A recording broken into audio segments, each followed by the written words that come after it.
Hi there, listeners. This is Jabert. I am here to welcome you to Cosmic Crit once again. Thank you so much for joining us. We really appreciate it every time you do.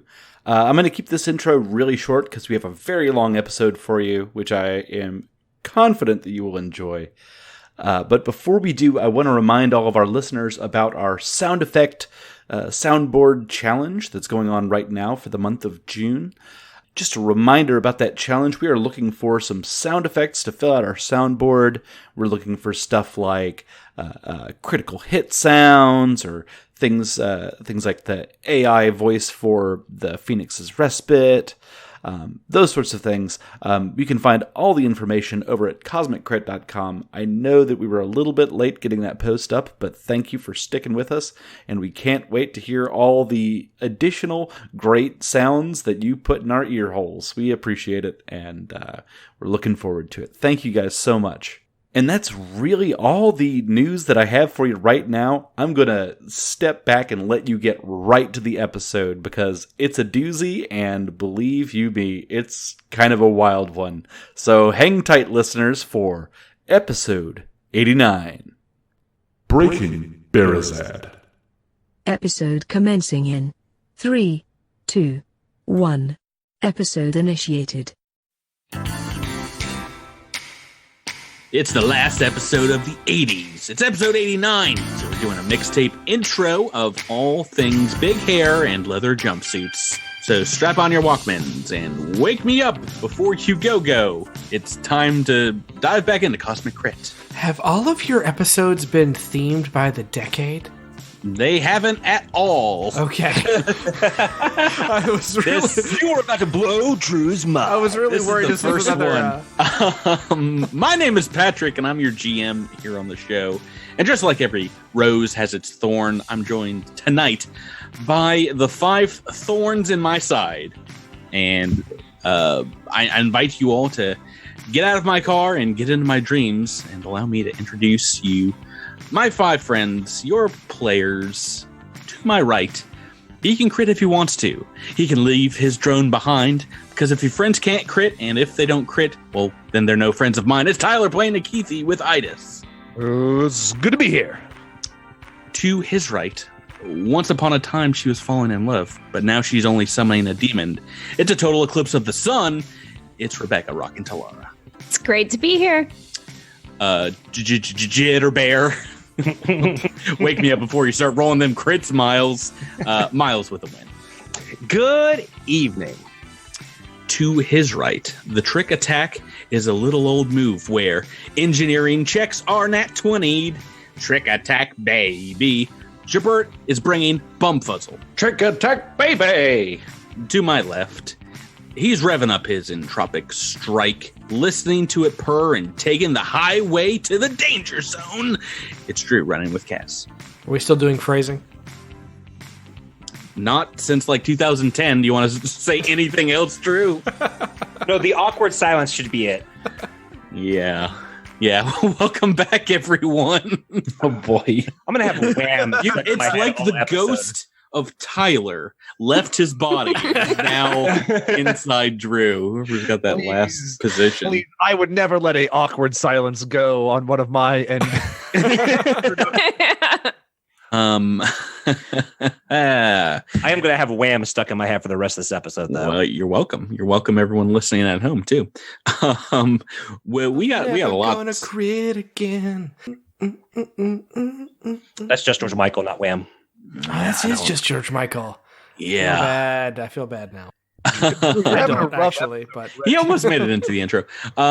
Yeah, we have a lot to do this episode, so we should get to it. But I want to talk before we start playing about last week's episode, about the 5 of you absolute mad players, mad men and woman. First off, the control room to the Royal Venture, this boss fight, had 3 entrances, and you divided up into 3 teams of 2 in order to Tom Clancy style breached this room, effectively splitting your party, but also meant that you kind of split up the defenders. You had no idea how many people were going to be in there, so it was really dumb. But there were 3 people inside, so you kind of caught her, Lieutenant Sharu, and her 2 guards, cadets, off balance. Very dangerous range combatants, these guys. So you did well in having basically a melee person on each of the teams. Not something I think you really thought about, but no, there was no planning whatsoever in what we did. It worked out well because, I mean, the cadets, I mean, you've been fighting them this entire book. They have a D8 rifle that's super dangerous on a crit. That could really mess your day up. But Lieutenant Sharu had an automatic gun, this Aeon guard rifle that she didn't even get to use. You basically neutralized her with Kaz Drew by just charging in, and then Bumfuzzle surrounded her within 1 round. One of the few episodes I have not earned a crit, but if you had from Lieutenant Sharu with her curved blade sword, that would have been 2d10 damage plus 24 plus the critical d6 bleed. Oh my god. Considering how well we did in melee combat against her to begin with, pretty glad you skipped a crit that week. Yeah, no, you guys didn't everyone miss the first round of combat? Yeah, it was rolling like 17s. It was rough. Mm-hmm. Oh yeah, no, it was close. Well, she had this great armor. Now you're reconfiguring it to put on a giant bear. But yeah, I mean, if she had crit, it would have taken most anyone in this party down. But if you're already in HP damage, it could have murdered someone immediately. Very, very dangerous. It was bad enough. I'm sitting there in the middle of combat thinking, okay, I've got 5 health serums. If I just ready one, and then I'd realize, oh yeah, I'll get 8 HP back, and she will just knock me down no matter what if she connects. So I better just attack instead. Well, I mean, that could have, saved your life if she had crit, So, not a terrible idea. But I bring this up to say, once again, congratulations, everyone, making it through that. And the Royal Venture in total is, a string of hard fights and making it to level 3. Woohoo! Extremely lucky crits. Yeah. Oh, boy. I can't even think back on those. I think I've blocked them out. That crit card that removed a status ailment, which brought Bumfuzzle back into the fight. Yes, amazing. That might have saved someone's life there, because both you and Bumfuzzle, Kaz and Bumfuzzle, only had the single RP left, which is enough to save your lives. Stabilize yourself, but not enough to do that and get back in the fight. Yeah. So who knows? Does she go after Talara? Next, does she go after the giant bear? One attack was all she needed. But yeah, you guys are level 3 now. And before we get into this week's episode, as is tradition on the show, when you guys level up, we're going to take the top of the show to talk about that new level, go around the horn, and everyone just mention nothing that you get.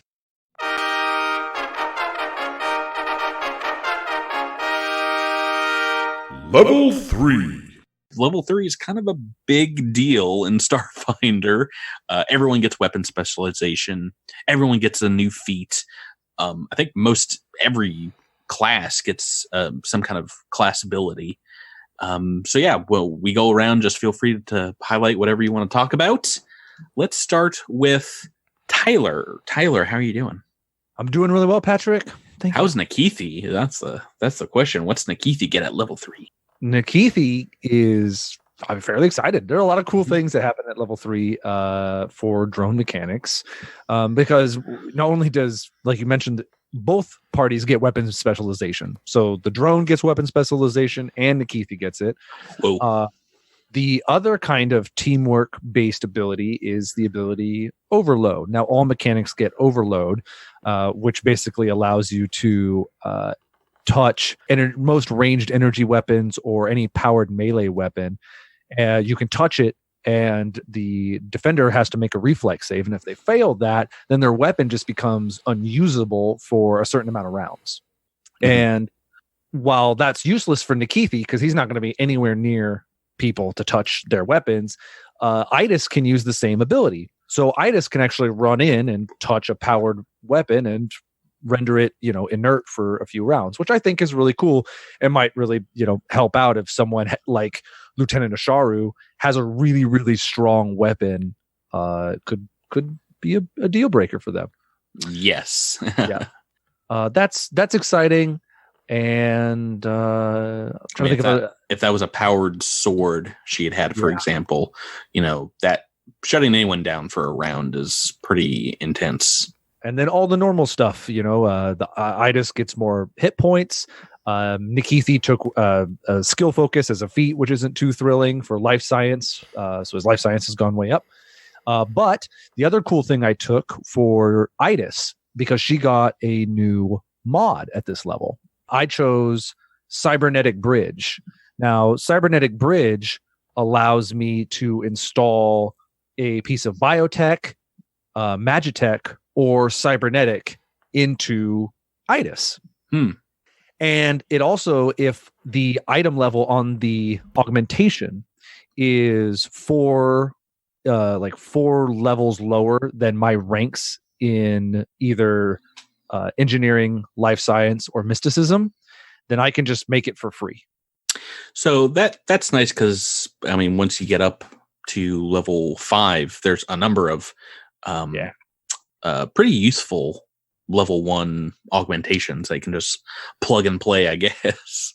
Yeah, exactly. So, and it takes me like an hour to swap them out. So it's not like I lose much by doing them. And it just allows me to customize it to fit, what the party needs. You gotta go explore some underwater temple. It's like, well, let's give Idis gills. Yeah, exactly. Cool. Let's head next to Nikithi's best friend, Kaz. Drew, tell us about Vanguard. We don't know much about this new class. Yeah. So what is happening with them? Kaz gets two things. He gets an ability called Reactive. It's basically he gets to take an extra reaction once a day, that in addition to one. So that's major. There's not a lot that can give people more reactions in this game. That's kind of like a key class feature for the Vanguard, I imagine. Yeah, and there's a lot of Vanguard disciplines, which are kind of their special abilities that are reactions. So this would allow him to take an extra one of those on a particular turn that once a day. And as you level up, you get more of those. Beyond that, his Entropic Strike goes up in damage. It's a D4 instead of a D3. And other than that, I took the feat Step Up, because one thing that I really hate as a melee character, and something I didn't have to deal with Knack in Season 1, is I get right up in your grill to do 2 attacks, and you have the gall to just guarded step back, meaning I got a guarded step away. To just walk away, meaning I got a guarded step forward to do 1 pitiful attack instead of 2 amazing, awesome attacks. So now that will hopefully be mitigated a little. Yeah, so regular Step Up also takes a reaction, right?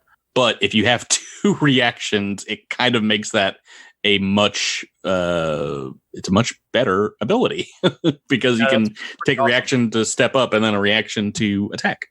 Yes. Awesome. Well, I'm excited and not excited to see that happen to my NPCs, my enemies, my monsters. Speaking of new classes, and I'm not really sure what they get as I'm furiously looking at the playtest rules. Rebecca, let's talk about Witchwarper and Talara. Yeah. It's not hugely exciting level 3, but as the only spellcaster in the party, I do get spell penetration in addition to weapon specialization. And then also as a Witchwarper, I get Compound Sight, which gives me a +1 insight bonus to a skill of my choice. And I have chosen Mysticism. So I'll get +1 to that, which hopefully will help. You see magic wherever you go. Yeah. Well, the Compound Sight, like flavor text, I love all the Witchwarper flavor text because it's like you look into alternate realities to see all of the ways that this skill check could go and choose the best one or whatever, So you're Doctor Stranging this ending, aren't you? Yeah, I am. So there's that. That's pretty much it. I mean, not a whole lot exciting. Are you gonna spoil what spells you're changing? Oh, up? yeah, Or are you gonna keep it a secret? That is the biggest deal for me, is that I gain extra spells per day at this level, and in addition to that, have new spells. Should I spoil it or should I wait for it to come up? I don't know. It might be a few episodes. Can the audience wait? Oh, it's up to you. Okay, I will. Give us a hint. Give us a I'll give you a hint. I'll give you a hint. So I chose a level 0 and a level 1 spell that are very different from any of the others that I have chosen so far, in that they are damage based. So they are seeking to harm the enemy. I've been other than summon demon or summon creature, everything that I've done up until this point has been sort of support heavy, but I'm itching to do some damage. So I've got some spells that let me do that now. So. Awesome. Let's move next to a Captain Wynn, Miles. Pretty major step up. I'm just looking over the character sheet for our uplifted bear friend. Yeah, I mean, I put a lot of work into beefing old Win up with some things he's purchasing and stuff. But as we talked about, you're taking the armor off of Lieutenant Sharu and just as well as her weapon, breaking it out, and and her sword. And are you going to spray paint it a different color, or is it? Yeah, I'm definitely going to mod it out to Win's likenesses. Good. I don't want green on blue fur. That's going to look weird. No, I don't want that either. That's just no. But one thing that he gets as far as a class feat in Envoy class ability. Yeah, it's class ability. So I chose Menacing Gaze. Right. Now this is one that we've not seen before, correct? Yes. Not in our knack days of Envoys. And this definitely fits Win. So I'm happy to have chosen it. So when you attempt an intimidate check to demoralize foes, you can forego your expertise die to attempt to briefly demoralize a small group as a full action. You attempt an intimidate check against the foes within 60 feet, no two of which can be more than 20 feet apart. The DC of this check is equal to the highest DC to demoralize any of the foes. And if you're successful, the targets all gain the shaken condition for 1 round. And then that can be exceeded if you roll better, which is, I mean, a distinct possibility, because is Intimidate like your highest skill or close to? Intimidate is one of my highest. Okay. That's what I figured. That's pretty major, and that can if you are able to get something like that off and just like growl at a entire group of enemies, that can at the start of a combat really help everyone else out. Say, a witch warper in your party who might be casting something that requires a saving throw, or the only bummer is, as someone who also wants to be a melee character, sacrificing a full action is definitely a sacrifice. But I also did take versatile specialization as a feat. Right, because you're using advanced melee weapons and so combined with weapon specialization, that means that I can add my class or my character level to the damage. Yeah. So pretty useful if you're going to be up there in melee range with new swords, new spears, tridents, or what have you. Yeah, I'm kind of really excited about the future artwork with Win having the trident and the sword. He's decking himself out, and this is inching towards a character that I'm really getting excited about. Well, let's wait until I have some chance to do some severe wound attack rolls on Win, because I want like a robot arm and like a cybernetic eye or something cool to put in the next art. Well, I don't know if Win gets those for augmentations. I think bears are not allowed but base augmentations. They can't do anything to their brains, their super uplifted brains, but you can get like a robot arm. Oh, cool. Pretty sure. I hope so. That'll be awkward if I can't. Let's happily give you all the robot arms you want. Yeah, no, he's spitting them out in his workshop and keep these popping them. Let's finish up here and get back to playing. Jabert, talk to us about Bumfuzzle. Talk to us about level 3 operatives. Operative's edge bonus goes up to +2, so that's an extra +1 to every single skill. Why? That's too many. My move speed goes up by 10 feet, and trick attack goes from a D4 to a D8. Man, so not a lot of choices to make, but pretty fun level up. That is a bonkers amount of upgrade to trick attack. Trick attack doubles from a D4 to a D8, and then God, I don't even want to look at the rest of these levels. This is disgusting. That's a lot of stuff, though. You get skill bonuses, damage bonuses, and the 10 feet of movement is like the most insane thing. If you had picked like a really fleet race, like you could have 50 foot of movement. I mean, goblins start at 35. So really, wow. Yeah. So now I'm up to 45 feet right now. Pretty darn useful for getting in those flanking positions. Exactly. That's to say. Awesome. Yeah. Well, that's everyone's level up. Level 3, we're going to see more of them in action in the future, but we're not done with this book yet. We left last week on a bit of a cliffhanger, so let's get back into it. And everyone tell me what happened last time on Cosmic Crit. After searching the crew quarters, the gang set up around the bridge for a 3-pronged attack. But the enemy was waiting for us. As the doors opened, we were greeted with gunfire and tacklash. As our fighters closed the distance on Lieutenant Sharu, we began to realize this lieutenant wasn't going down easy. Out of spells and desperate, Talara went fishing for a crit with her laser pistol and got one, earning her a critical hit card that got Bumfuzzle back in the fight to bring Lieutenant Sharu down. And with that one miraculous reprieve, Bumfuzzle hazards a daring gambit that paid off big when he sunk his blade deep into the now late lieutenant's leg. As soon as Sharu fell, the group got a frantic warning that the Azlanti ship Barazad was returning to Nakandis. The fight isn't over yet. Not by a long shot. If you guys thought this was over, this was the Royal Venture kind of like tenderizing you. And now we're onto the real danger zone, to quote a Kenny Loggins from the intro. So you got this notification. The Azlanti ship, the Barazad, which is what dropped off these troops here on the planet, is on a path back towards Nakandis, and you all are just hoofing it to the Phoenix's Respite. That's where this episode begins. We see, all 3 of the hovered trikes just racing through the trees, kind of throwing caution to the wind, racing into the mist, uphill, going back to where your ship is located.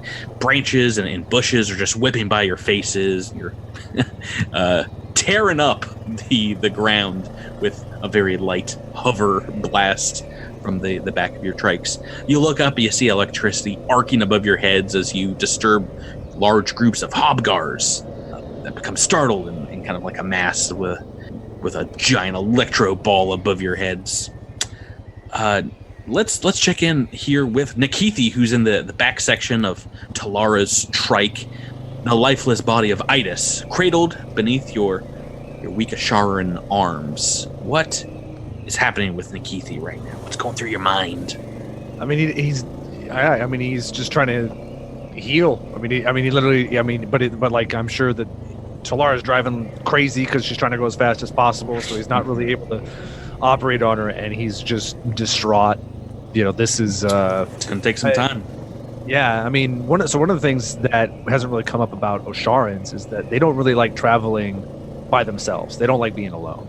And for a long period of time, when Nikithi was kind of by himself, his partner was Itis. That was, how he kind of kept sane throughout a lot of bad times. And so, watching her go down is always very traumatizing, and he's just really, really worried. Yeah, no, you escaped with your notes and your one working prototype for this thing that really hasn't been seen before, which is a mix between mechanical and some of the biological elements of a creature. In a lot of ways, kind of an extension of your own body, because you're able to like see through its eyes and direct it. Imagine maybe it's a little like the still one of the highest box office movies, I think, here in June.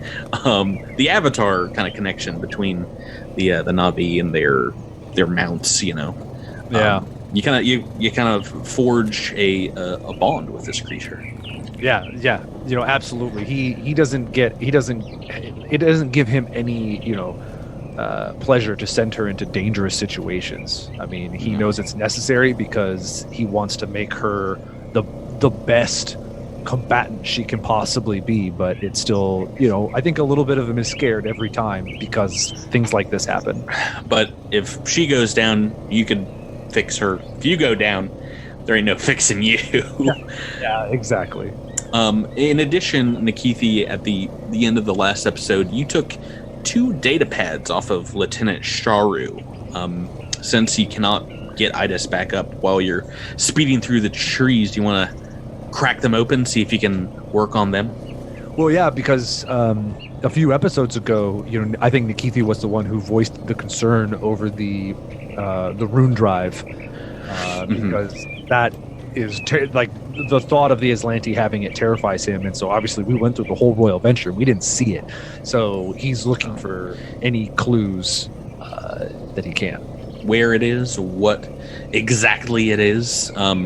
Which you want to go through first? There's what looks very much like a modern Azlanti data pad, a Mark 1 basically. That is Lieutenant Sharu's, and then what looks like an ancient data pad. And like inspecting it, you can see it does seem to be like magically infused somehow. I think that magical infusion would probably draw his curiosity to it first. Yeah, and you can just turn it over in your hands, and inspecting it, you do see that there is an Aeon stone embedded in the chassis inside, like the back side of this thing. It looks extremely fortified. You could probably drop a hammer on this and it would not crack. It'd still come out working. But yeah, the stone looks like it is one with the technology. It looks like you would have to destroy it to get it out. Yeah, and you know, if you try to access it, it's ancient Azlanti. There's runes and writings, but it will require you to crack it, hooking up your own whatchamacallit, your mechanics toolkit. Yeah. What is that called? The custom rig?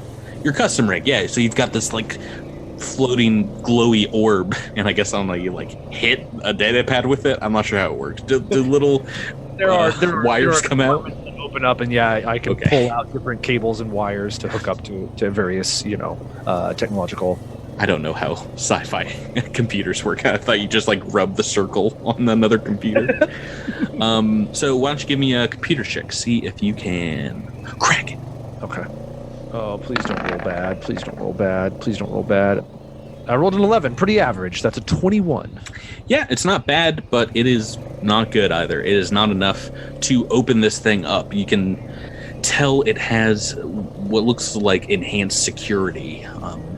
It's not like a simple kind of password thing. There's like all kinds of puzzles and things you have to solve to open it up. Do you want to spend some more time on that? Give it another go? Yeah, I think he'd give it one more try before he would switch back over to what seemed like Lieutenant Sharu's personal data pad, which is probably a lot easier to get into. Mm-hmm. Natural 20! Good job. That's kind of what you're looking for there. It's a little bit better. It's a little better. That's a 30, and I hope that makes it. Yes. Yeah. So, it takes... like 5 minutes or so going through like the sub commands. You get kind of like locked out for a minute, but like as soon as you get back in, it opens up and you see more runes, more what looks like long form kind of writings, and reading through them, He's kind of like reading Old English in parts, a little easier than your Shakespeare or what have you. But you gather from just thumbing through these that they seem to be signed in some kind of journal of someone named Perret Emiandria. And you piece together that this was an Azlanti noblewoman centuries ago. There's not really a dating system that you can convert easily, but it seemed to be this woman who indeed engaged in designing an experimental pre-drift interstellar engine in her personal ship named the Royal Venture. And there's dozens of journal entries dated, what seemed like months and years apart, of her going through hurdles to get it in working order, get funding, and it seemed like she needed to get the support of the Emperor. There's a very long entry, and reading through it, you see that they do name it in Azlanti a rune drive, and it was called that because at its heart, incorporated into the technology, is an Aeon stone that was taken from the ancient Azlanti throne itself, the Aeon throne. Oh. The last entry that you can read is just right before the test drive, so it seems like the Royal Venture's first test was maybe its last. Gotcha. Awesome. The modern data pad of Lieutenant Sharu, much easier to crack open. So give me another roll for that one. Hopefully we can keep this good luck going. Oh no, you don't. No, I natural toot. Natural toot. Yeah, you're rolling pretty average right now. A 2, Very highs and lows. 20. No, that's gonna take a little bit. Once again, you get locked out for a minute or so. Do you want to give that a try or leave that for? Keithy maybe barks at Talara to try and drive smoother. Okay, give me another roll then. Nope. Natural Another two. natural 2. It wanted to be a 20 that time too, but yeah, you're gonna need some help on that one. Okay. To crack it open. But yeah, by the way, Talara totally just sped up when you said that. So that's probably the reason for the natural 2. It's like he almost has it, and then he just gets thrown through into the back. It's like when you're on a bumpy road. The faster you go, the smoother the ride. Awesome. So not too long after that, you guys can speed your way through the forest, and you get back to the Phoenix's Respite. Back to your ship, and you see Ibretta, Wildus Arquin, and a gaggle of other townsfolk, whoever they could load up into the few remaining hover trikes. And you see them kind of pulling equipment off of the ship, putting some maybe last minute touches. They are getting you ready for takeoff, and as you park your trikes, Ibretta calls out to you over the sound of the ship's engine warming up. She says, "We did all we could. We worked through the night. She's got a little more kick to her and modified the Azlanti shielding from the garrison, give you a bit of an upgrade there. Good luck up in the skies there, Respiters." Is that what we're calling ourselves now? Yeah, I was about to ask the same question. Guys, I'm trying to get a nickname to stick for you. So, Oh, well, great.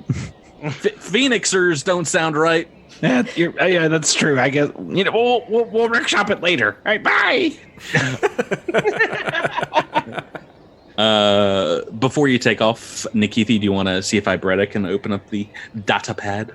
It's a great idea. Nikithi comes up to Ibretta and says, "My friend was a little reckless on the drive over here, and this that gave me a hard time. Could you please try and open it for me? It might contain sensitive information about the rune drive that I have to know." She's a trained engineer as well. You have like a minute or so before you need to jump in and take off. So outside, as the engines are blowing leaves on the trees everywhere, she see if she can take care of it. She's been working on some of the computers back at the garrison. trying to teach herself Azlanti. Let's see if I can do it with a roll. You do roll better than me. Well, I've doubled your roll, so I've rolled a 4. Believe it or not, that is enough for her. Well, you were really close. You were really close too. She's also a trained engineer, and she whips out like a small computer and hooks it up. And opening it up, there's a number of correspondences, things that she also has seen at Master at Arms Olaraha's computer between the Sardat Zolan Ulavestra and Lieutenant Sharu. But as your guys are just like thumbing through it real quick, she's about to hand it back to you when you come across a number of holographic images of a personal nature of Lieutenant Sharu smiling. There are some of her out of armor, dressed in Azlanti formal wear, her hair coiffed in a fairly serious manner.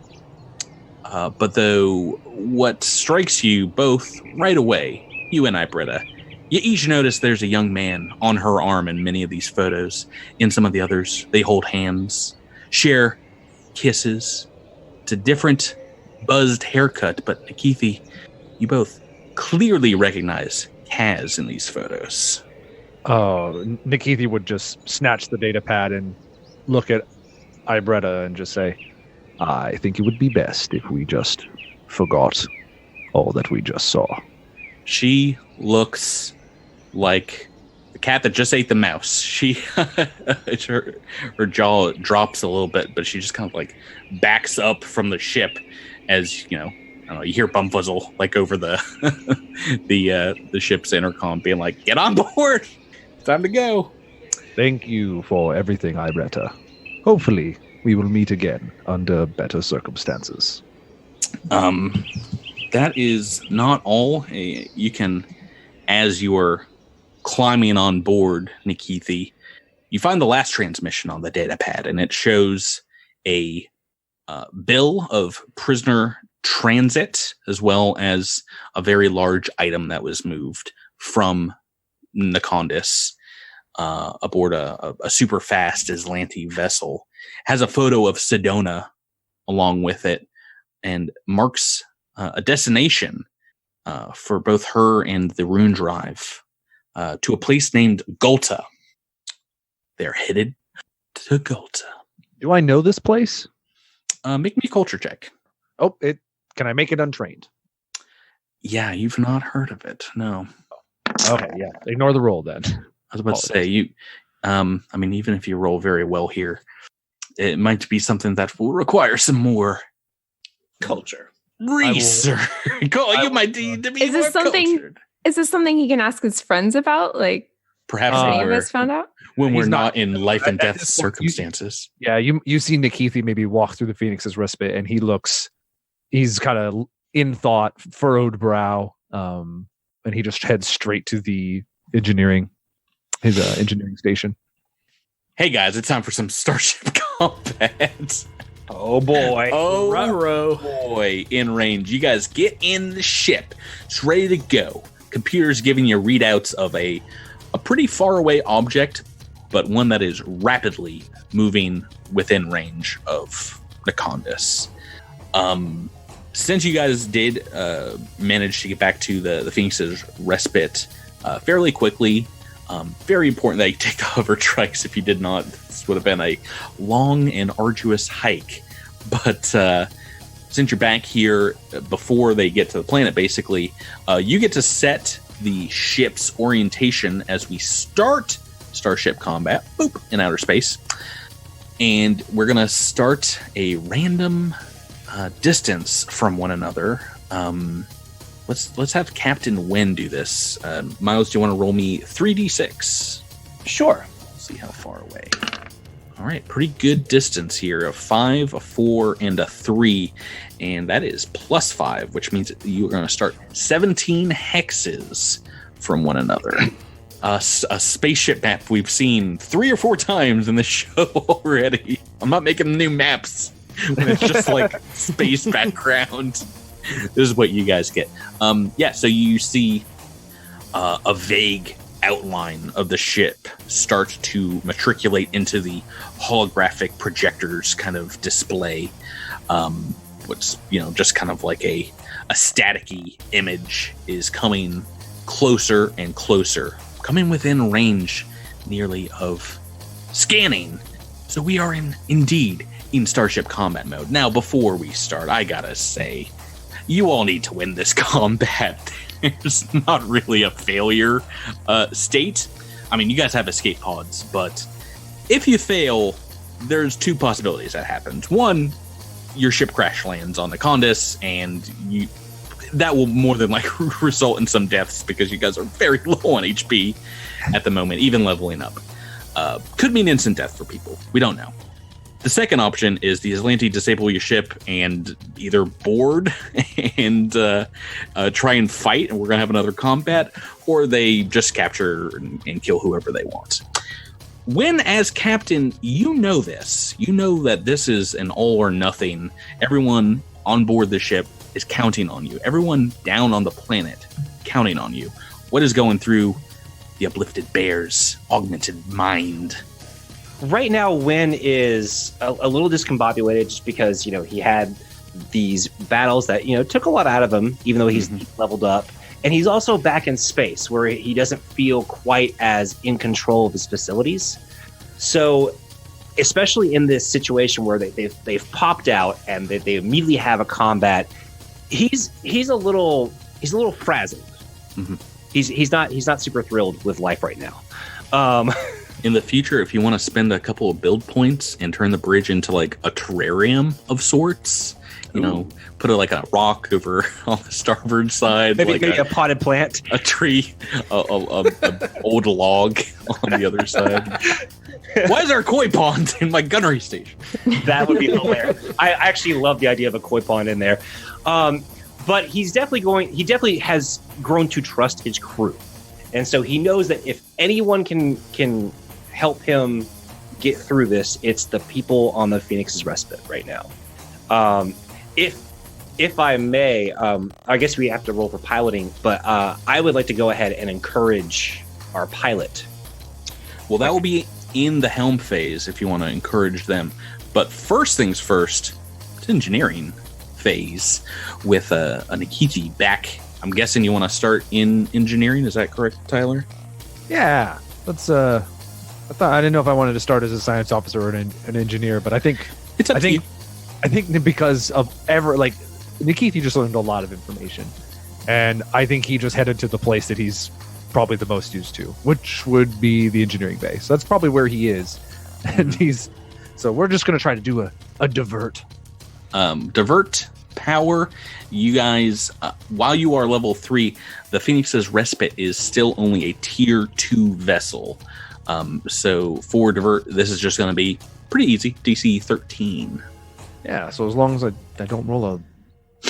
Don't say it. Natural 2. Don't say it, Patrick. You'll whammy yourself. No. So close, Tyler. You son of a bitch. Tyler. I rolled a 3. Yeah, 3 is actually apparently what you needed. I called it. So a 3 with a plus 10, that is DC 13 to divert. Who are we diverting to? To Bumfuzzle, the pilot. The first phase is the piloting phase is so important, and I think that's a good one to start with. So that gives plus 2 speed to the engines for the round. That might be very useful, seeing as how this is probably like the furthest distance the two ships are going to be apart. Awesome. Let's head into helm phase now. Now, when you said you wanted to also help out Bumfuzzle at the start here, yeah, I wanted to encourage him, and which is a diplomacy roll, correct, and hopefully help him out with his piloting, which would give him a plus 2. A 20. That'll do. Plus 2 to our pilot in this phase. Not gonna hurt. And we have no one in the science officer chair, I believe, this round, unless someone wants to start there.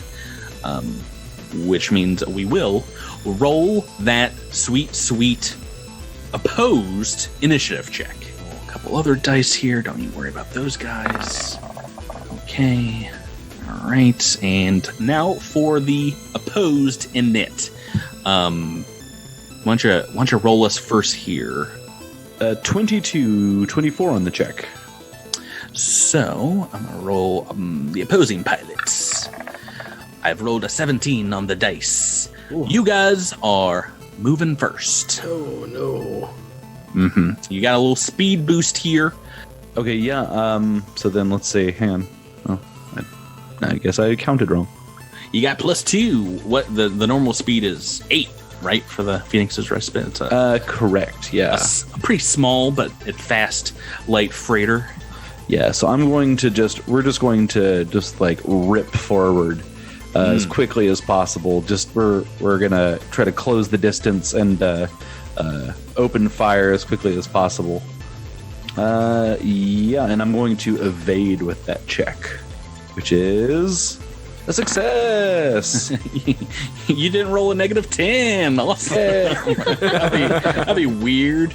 Yeah, so evade at this level is also 13? Is also 13. And I'm getting a +1 from the maneuverability of the ship. So it's easy. So I have a +13 to the check. So long as the engines don't take, damage, it'd be pretty easy to dodge and weave in such a way that, you've fought Azlanti drones before. How much better can the humans' marksmanship be? Yeah. We shall see as they're gonna move now. This ship it's not super fast as well. It looks like a fairly comparable size to the Respite. It has a comparable speed. But with that speed, I've got to zoom in here to see this giant map. They are going to do a couple things. Surrender. No, they're getting in close to you all and are going to angle their front side of the ship to your starboard side. We are going into gunnery phase. So at the beginning of this gunnery phase, your comms spark to life, broadcast over every wavelength. A holographic image of an Azlanti female forms on the bridge of the Respite's viewer, and in like a broken common, she says, "Attention, packed vessel, depower your ship and prepare for boarding. If you do not turn off your shields, we will see this as an act of war and open fire. There will be no further warnings." Click. This is indeed going to be the enemy captain taunting you. And I get to roll a d20 and tell you what happens here. Roll 1. Ooh, 13 on the dice. It's super effective. At this level, it is, I believe, DC 18. That is enough, which means every single action here in this gunnery phase is going to get a -2 for the taunt. -2 to each of the characters acting during this phase. Oh, good. Yay! If you are successful, each enemy character acting during the selected phase takes a -2 penalty to all checks for 1d4 rounds. Oh, wow. Oh, no. Yikes. Yikes, Tykes. Now is the time you actually want me to roll a 1. Let's do it. Maximum round. No. Oh, crap. -2 to all gunnery phase actions. This is going to hurt. But only gunnery phase actions. Yeah, that is correct. The taunts cannot be issued again for like other sections of the ship. You get one taunt basically during starship combat. But I might have hopefully saved myself a little bit of hull point damage here. We'll see. Let's get into this gunnery check now. Do you guys want to go ahead and roll first? You are facing your starboard side towards their front side. What weapon do you got? We now have a linked light laser turret. Oh boy. Is that correct, Gilbert and Tyler? Yeah, that's correct. I believe I saw Bretta screwing in the final bolts on that one. Hopefully they don't rattle loose when I make a shot. That is a 23 to hit. Oh my goodness. I mean, first of all, yeah, you added in the -2. 19 on the dice. If you had a science officer doing the focus action, that would have been a crit. That is just a super hit, unfortunately. Super hit's still a hit, and that's 4d4 damage, is that correct? Yep. It's 2 light laser cannons. Ooh. For 11 points of damage. Yikes. At the start of combat here, so you see, Kaz, as you're targeting the enemy ship,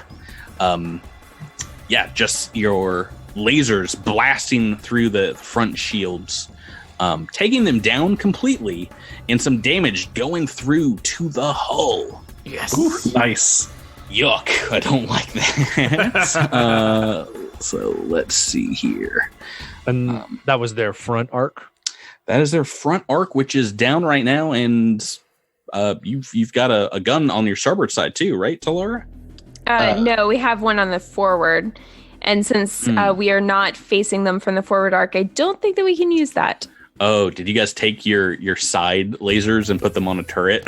Exactly, yeah. That's exactly what we did. Yeah. Okay, so then that's it, right, for you guys'.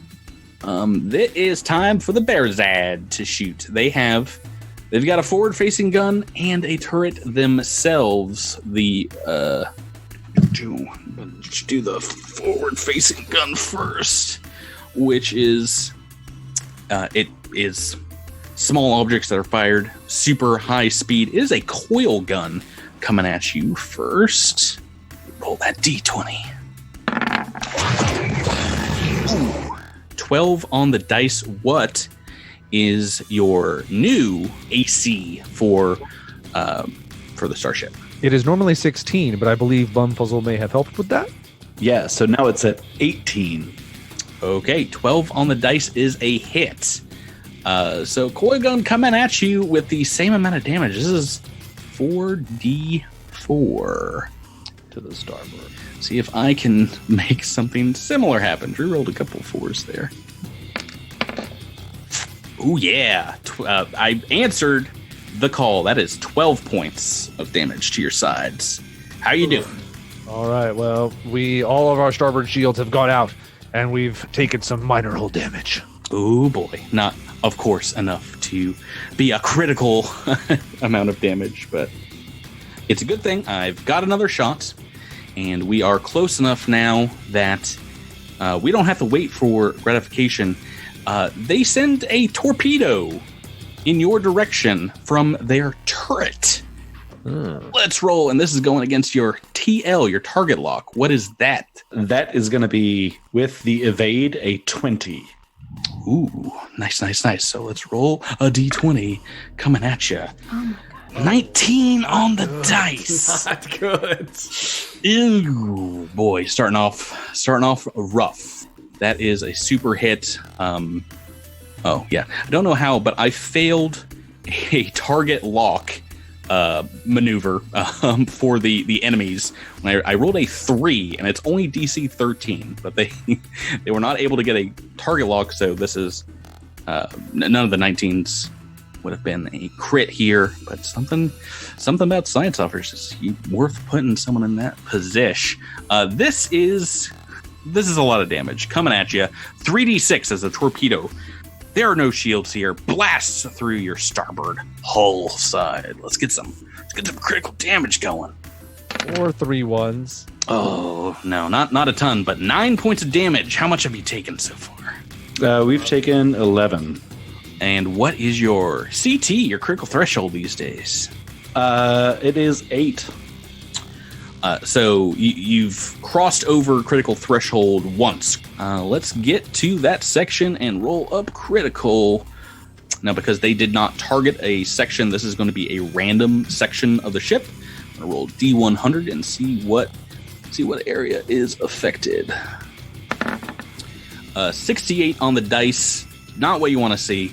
That is the engines. Condition applies to all pilot checks. So now you don't want to roll 1 if that stands. But we'll see if it stands. That is the end of turn 1 of combat. We're going back into turn 2, back into the engineering phase, where the mechanics often act. What you got, Nikita? You sticking in, or you want to move around? Well, no, we've taken some damage to the engines, and that's not good. We cannot have weakened engines, so we are going to be staying in the engineering bay. Right. A single patch. It just requires 1 action, and at this level, it's just DC 13, right? Yeah, we're still flirting with those 3s that I need to roll, Patrick. Okay, let's. Why would you say that as well? See it. There we go. Yes. Oh, natural 20. Oh, So, I mean, it doesn't really help out. I don't think it matters how high I roll, but no. Well, it does if you had taken more critical damage, because the DC goes up for every tier of damage and every section that's damage. okay. You can try and repair multiple things at once. But yes, that is way wasted now for DC 13. So you are able to get the engines back online.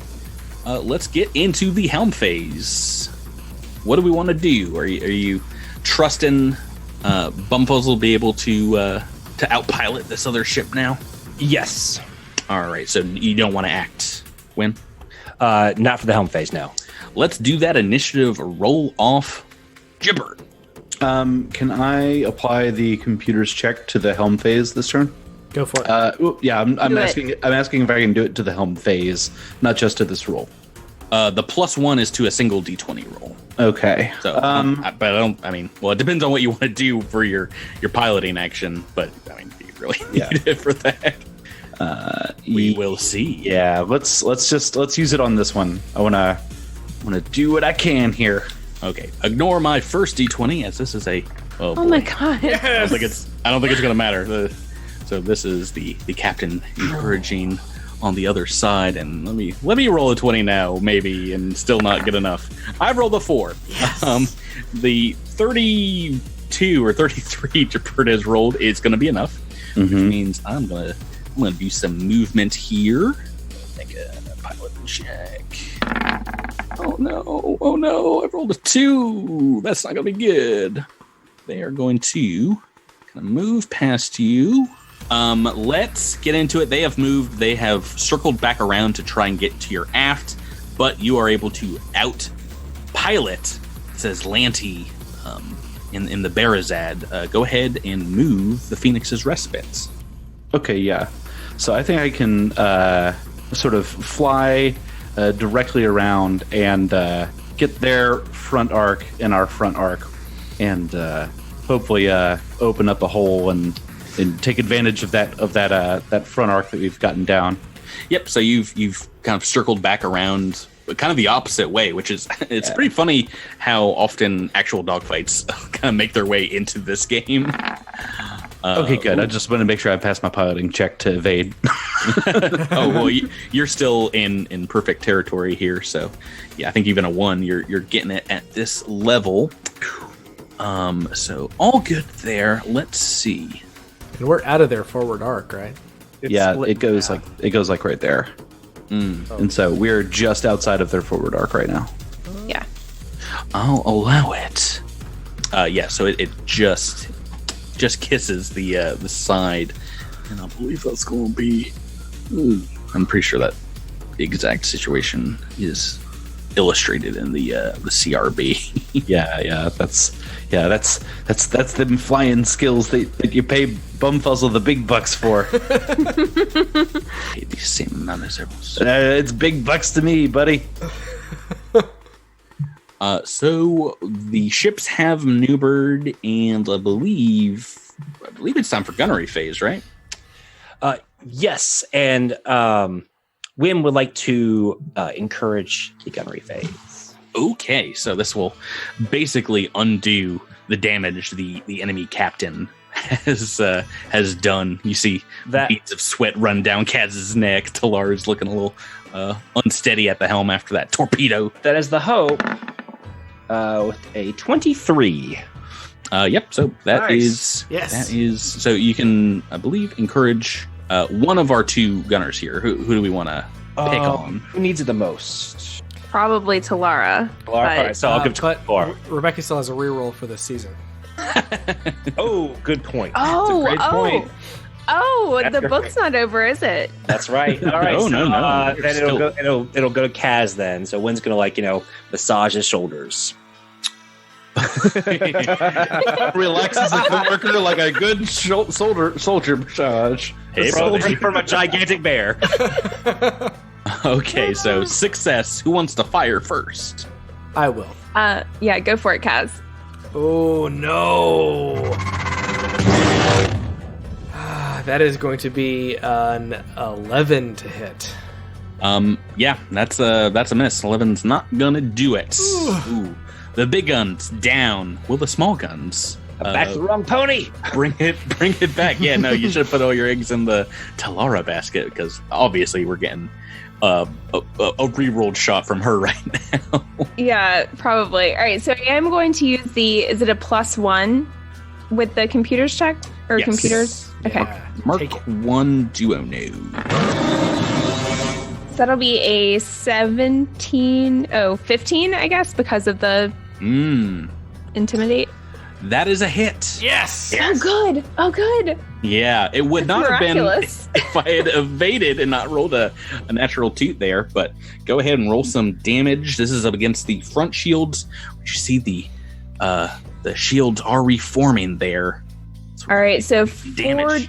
4d4. 2d4. Sorry. No, it's a linked light laser. Oh, you linked the. cannon. Oh, so you Yeah, they're both linked. you made a new laser cannon. Yeah, as I well. was gonna say they're actually the same. I mean, the turret is just not on a turret. Yeah. We took the two off the port and the starboard and just glued them onto the top. Yeah. With duct tape. Right. Well, that's good And crazy because glue. you have rolled 8 damage, which is enough to burst their shields again. Yes! And do some hull damage. Awesome. They are not in critical threshold territory yet, though, sadly.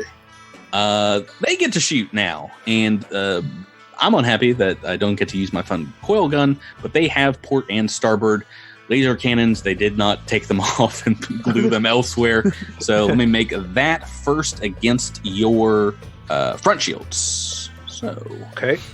D20. And with your evade, your AC is 16? 18. 18. 7 on the dice is a miss. Yes. So good news there. Bad news is that turreted. Oh no. The torpedo launcher on a turret is also going to make an appearance this round. Oh no. And I'm going to roll D20 for that. 11 on the dice. Target lock 20 is going to be a hit. So this is against front shields. 3d6 damage. Oh, near minimum damage. It is like a glancing blow that just bounces off your shields, and you feel, just a little bit of space jostled next to your ship. 4 points to the front shields. They're still in good working order if my math is right. Which means we are done with turn 2. Does anybody else at gunnery phase have the need to like shake around like they do on Star Trek every time your ship takes a hit? I do. Yes. Not when the shields are just Yeah, but lightly jostled. even when- Shields are on. They jostle. Yeah. No, Okay. I'm with you, Drew. We are on turn 3, engineering. Nikithi, what do you want to do? You know, we're aiming for that 3 again, but this time we're going to divert some power to the damaged starboard shield. Try to get some of those shields back in the game. Right, they were taken down completely, and 22 on that engineering check. That'll That'll do it. So you get what, 5% of your PCU back? Yep, and our PCU is 90, so I believe that just means 4 points. Yeah, 4's more than 0. So It's true. So that's all Nikithi has. let's go on D20. Patrick, if I wanted to do taunt, does it matter which phase? Yes. So you taunt in the phase that you want to apply the potential negatives to. So you can do it right now if you want to mess up their engineering phase. No. Then we're moving on to helm phase. Initiative roll off mode. I'm going to roll a nondescript D20 first. Pay no mind to it. Oh, no. It is a natural 20. Oh. And now I'm going to roll for initiative. And I've also rolled well on initiative. What'd you get, Chipper? I got a 22 on my piloting check. Okay, that's very good. I've rolled a 16, and that is a captain encouraged roll, which means you guys got to move first. All right. So what we're going to do, hang in there, gang. We're going to do a flyby. Flyby? No, I knew you were going to do that. Yeah. We're going to fire into that front arc. We're going to fire into that front arc this time. We're going to get them down. You guys ready? Oh, don't fail. Now, they get a free shot. This is where you have to pretend like the ship is like shaking. Yeah. Here we go. Yes. You know it. You know it. Yeah. God. Natural 20. There's natural 20s all over this combat that are not hits, not shots on target. Ooh, baby. Pretty darn useful. So with the flyby, it is a stunt, a very important stunt that allows you to move as normal, and you can move through the enemy starship's hex. Which normally doing that and they get like a free shot, like a broadside kind of action. Yeah. But you're doing the thing where the Millennium Falcon is flying like so close to the ship they can't shoot you. Right. Well, also it means that on our gunnery phase we get to shoot any one of our guns into any arc we choose on their ship. Pretty useful. I presume we're gonna put the forward arc into their front arc. Yeah. Like as we're driving by or as we're flying by, we're shooting. Okay. Right. Exactly. Yeah. We're sort of doing a maneuver where we're sort of like somersaulting over the top of them, and for a moment you have a clear shot into their front arc. Oh man, it is like the Millennium Falcon. It's awesome. Yeah. It's pretty dangerous. If you fail it, they get that free attack as you don't get in too close. They will continue their movement by kind of coming around the side of you, and they're gonna aim at because I don't think I can get around to your starboard arc. They're just gonna come and aim at your port side, not moving too far. All right, so I'm gonna make a piloting check. You don't know what this could be. This could be anything. Please let me evade. Okay, 8 on the dice. Let's get into it. Let's go to the gunnery phase where you are shooting as you fly by against the front arc of the Barazad with your front arc. Making the ship's kiss. That would be Talara then. I was going to say, well, that's where Wim wants to make the intimidation. Yeah, well, let's do this at the beginning here, and because it would only affect the enemy's shooting, but this is a hard one. This is DC 18 to taunt with a tier 2 vessel. Got this, buddy. I believe. No, Miles. What do we talk about? Your skill expertise is. Oh, right. Oh, yes! Yes! Oh, goodness. Miles forgot he was an envoy for a second because a 17 isn't enough, but you get, at the very least, a 1 on a D4 for expertise, right? Yes. Ooh, I don't know. A 4.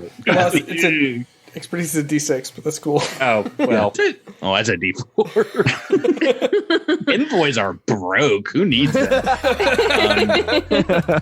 Yeah, so Captain Action's pretty important. That's a DC 18. Go ahead and roll an actual D4 for me now that we're waiting for it. Yeah, we're not using that 4. You're too lucky there. Roll D4, see how many turns this lasts. You could do it again, Miles, I believe. Well, what's wrong with that D4? Because you didn't know what you're rolling it for. You told me to roll a D4. That's why I did it. I'll roll it for you. How about that? What'd you get, Miles? 2. So 2 rounds, I believe. Both enemy ships now are taunted in their gunnery phase for the next 2 rounds. Nice. Basically, it's mooting all the benefits I was getting there. You guys missed a couple times, which is very sweet to my sweet enemy ship. Let's see if that is going to affect them. First, Talara, you want to make your attack? Yeah, and I'm going to use one of the computer's bonuses. Okay. A +1 going to your attack. Oh, not great. That's a 14. No, less than that. 12 because of the intimidate. Ooh, that is a miss. Reroll. I could re-roll? I'm not going to get another chance, right? Reroll it. If the ship goes down, a reroll could save your life, is all I'm saying. I mean, it could, or it could save my life now. Who knows? All right, so By not going down to begin with? I'm going to re-roll. All right, that's a little better. That's a little better. That's a 19. That is a hit. Go ahead and light up the front arc. All right. 6 damage. Ooh, that is enough to drop their shields completely there, opening the way, and a little bit of hull point damage goes through. You see a couple of laser blasts scoring the front of the vessel, but imagine that opening is enough for Kaz. Yeah. A Kaz to potentially do something great here. Do we still have another computer's edition? We do. Then I'm using that, baby. +1. Drew. Come on, Drew. Ah, it's a 12. Womp, womp. That is a miss. Oh, this combat might last a while. We might be going Oh, man. I hate this. Because first things first, they're going to fire back at your port side with their coil gun. I've already used my encourage, so this is just straight T20 -2. No. Ooh. You did not evade this turn, though, which means your AC is 16. 10 on the dice, -2, is a hit. Ooh, yeah, needed. The evade would have made that a miss, but we're going offense. So, 4d4 coming at the port side, which has not been hit yet. Oh, it's been hit now. 12 points of damage. What? Ouch. 3. All 3s on these dice. How much hull damage is that taking? Is that 4? No, that's only 2. Oh, I'm sorry. What's the port and starboard sides? It's 10, 10, 10, 10. Oh, okay. I'm sorry. We started at even shields, yeah. So 2 points. Okay. Just to recap, if you need to recap, we have 6 in forward, 4 on starboard, 0 on port, 10 in aft. And we're at 27 out of 40 hull points. Yeah. Yep. Okay, so that is the coil gun clearing the way for, oh, you guessed it, another torpedo action coming at you. A D20 against your target lock now of 18. Yes. Come on, D20. Come on, D20. Gee, we're gonna die. 18 on the dice. Yeah, this is it, folks. Come on, 6s. Oh no, pretty average damage. 9 points of damage, but that is going to be another critical threshold. And I did not use my. I forgot to roll the lock on, which means we're going for a random D100 and see what happens. Oh gosh, I almost got these numbers backwards. It's a 38, not an 83. A 38 is the weapons array. Randomly determining an arc and all gunnery actions in that will count. So what you don't want right now is me to roll a 1 on a 1d4 because that's going to be your front arc. Okay. Let's go ahead and... All right, so 4, that is going to be the port side, which is just the turrets. But that is up to you, as that is the end of turn 3. We move into engineering phase if that is something you want to fix, Nikithi. I don't know, guys. Do I restore shields, or do I try to fix the glitch? And we could also, Talara, what's your computer score? 1. Yeah, it's trained only. Oh, so she then can't- never she mind. can't Can't do it. Yeah. No, it's either I fix. I mean, it's either I fix the glitch or I try to keep pushing, or I bring the port shields back up. I mean, well, so the critical effect didn't hit the turret, right? Turret counts as being in all arcs. It is. Oh. So is that's what's glitching right So now. the turret is glitching. Like, I feel like we have to fix that. Otherwise, unless our piloting is amazing, like, we're gonna be screwed. Well, I'll tell you what. I mean, I'll do it. Well, but it's If they make it to our port side and they hit us with both things, we're dead. Yeah, we're probably- So Yeah, that's either the way, end it's of it. all up to the pilot. So, but Right? yeah. So basically, here's the deal: it's -4 for the turret at this point right now, right? no, I thought it was -2. Well, minus It's -2. Well, -4 with the remaining. With the right. This is Okay, I'll fix the last This is round. the last round of that. Okay. Okay. Let me try to fix the turret. I would fix the shields, man. I'd fix the shields because we need to survive. If we can survive another turn, then we're back to. Then we can fix the turret the next round. I know it's -4, but if we can get a good pilot check, we can still get in the front arc and do some damage. I feel like survivability is. I mean, am I wrong? Is survivability not the paramount here? I mean, we haven't hit their first critical threshold, so yeah, we need like we're not about to like do some devastating thing to them. And it would make a difference if I had hit the last 2 turns with this turret, but I haven't. So, I mean, it could happen this time, sure, but I feel like keeping those shields up in order to have shields on all quadrants is more important. Okay, then let's try and fix these port shields. Need a 3 or better. Got it. So you see them, the port shields limp up. 4 points back, right? Yeah, not a lot, but could save us. That could save your life, yes. Excellent. I'm not going to forget to roll my engineering phase action and roll a 14. Let's move on to helm phase. When are you acting as captain this phase, or do you want to hold off till gunnery? I will encourage the pilot. Okay, go right ahead. Oh boy. 25. Yay, good. We need to keep rolling well. All right, let's go ahead, and I'm just gonna do a straight roll off. No encouragement for me. Let's make that initiative check. Very important initiative check for turn 4. Ooh, okay. Yes. I've rolled a 9 on the dice. That's, I think, my one of my lowest initiative rolls so far. All right, here we go. Yeah, there we go. Yeah. There you go. You blew me away with a 27. So I think it's go time. Yeah, I'm pretty sure it's go time. These Azlanti are battle hardened, and they are also pretty wild. They're gonna try a flyby themselves. Dude, you suck. Here we go. Here we go. Oh, you guys don't think I can do that as well? I can do that as well. So let me roll that d20. They're coming right through you. Oh no! Yes. Oh yes! Yes. I've rolled an 8 on the dice.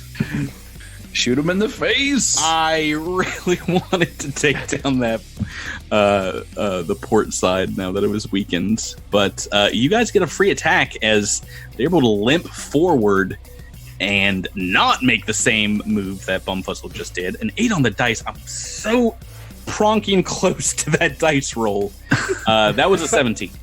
Oh my goodness. So where can we make that attack from?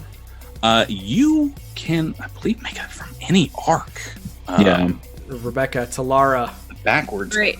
it's on you. So, is this my only shot, or No, this is a free shot. the free one? Freebie, Okay. which is insane. Yeah, this So is big. If they fail, they move forward as described in normal movement, but the movement provokes a free attack from the starship, and I'm pretty sure it's basically the same way as if they had succeeded in a flyby. Okay. Do I still have the -2? Yes. This turn, correct? Yes. Okay. So that's Well- a 12. You know what? I'm going to say no, because the taunt is very specific to the gunnery phase. We are still in helm. Oh, that makes that's sense. true. Snap. That's true. Okay, so that's a 14. That is a hit. Nice. All right. Damage is going to be, pretty good. 13. Yeah. Oh. Good job, Rebecca. All right. Well, this gambit did not play up. I was very excited. I've written up buku rules for what happens when your starship crashes on the Condus. I wrote them all afternoon long. I really want to get to them. You've got you have time. You still have It may still happen. Just nearly caught up in damage, I will say. Wow. First, tell me what arc you're going against. Ooh. Forward arc, we Run. did put a bunch Run. of damage on. Forward? Yeah, let's do just forward. keep hammering forward. Okay, we have gone past the critical threshold, so go ahead and roll a D100. I would say Rebecca. Yeah. All right. I'll do that. Sorry, I have to set my dice. It's a 29. 29 is their sensors.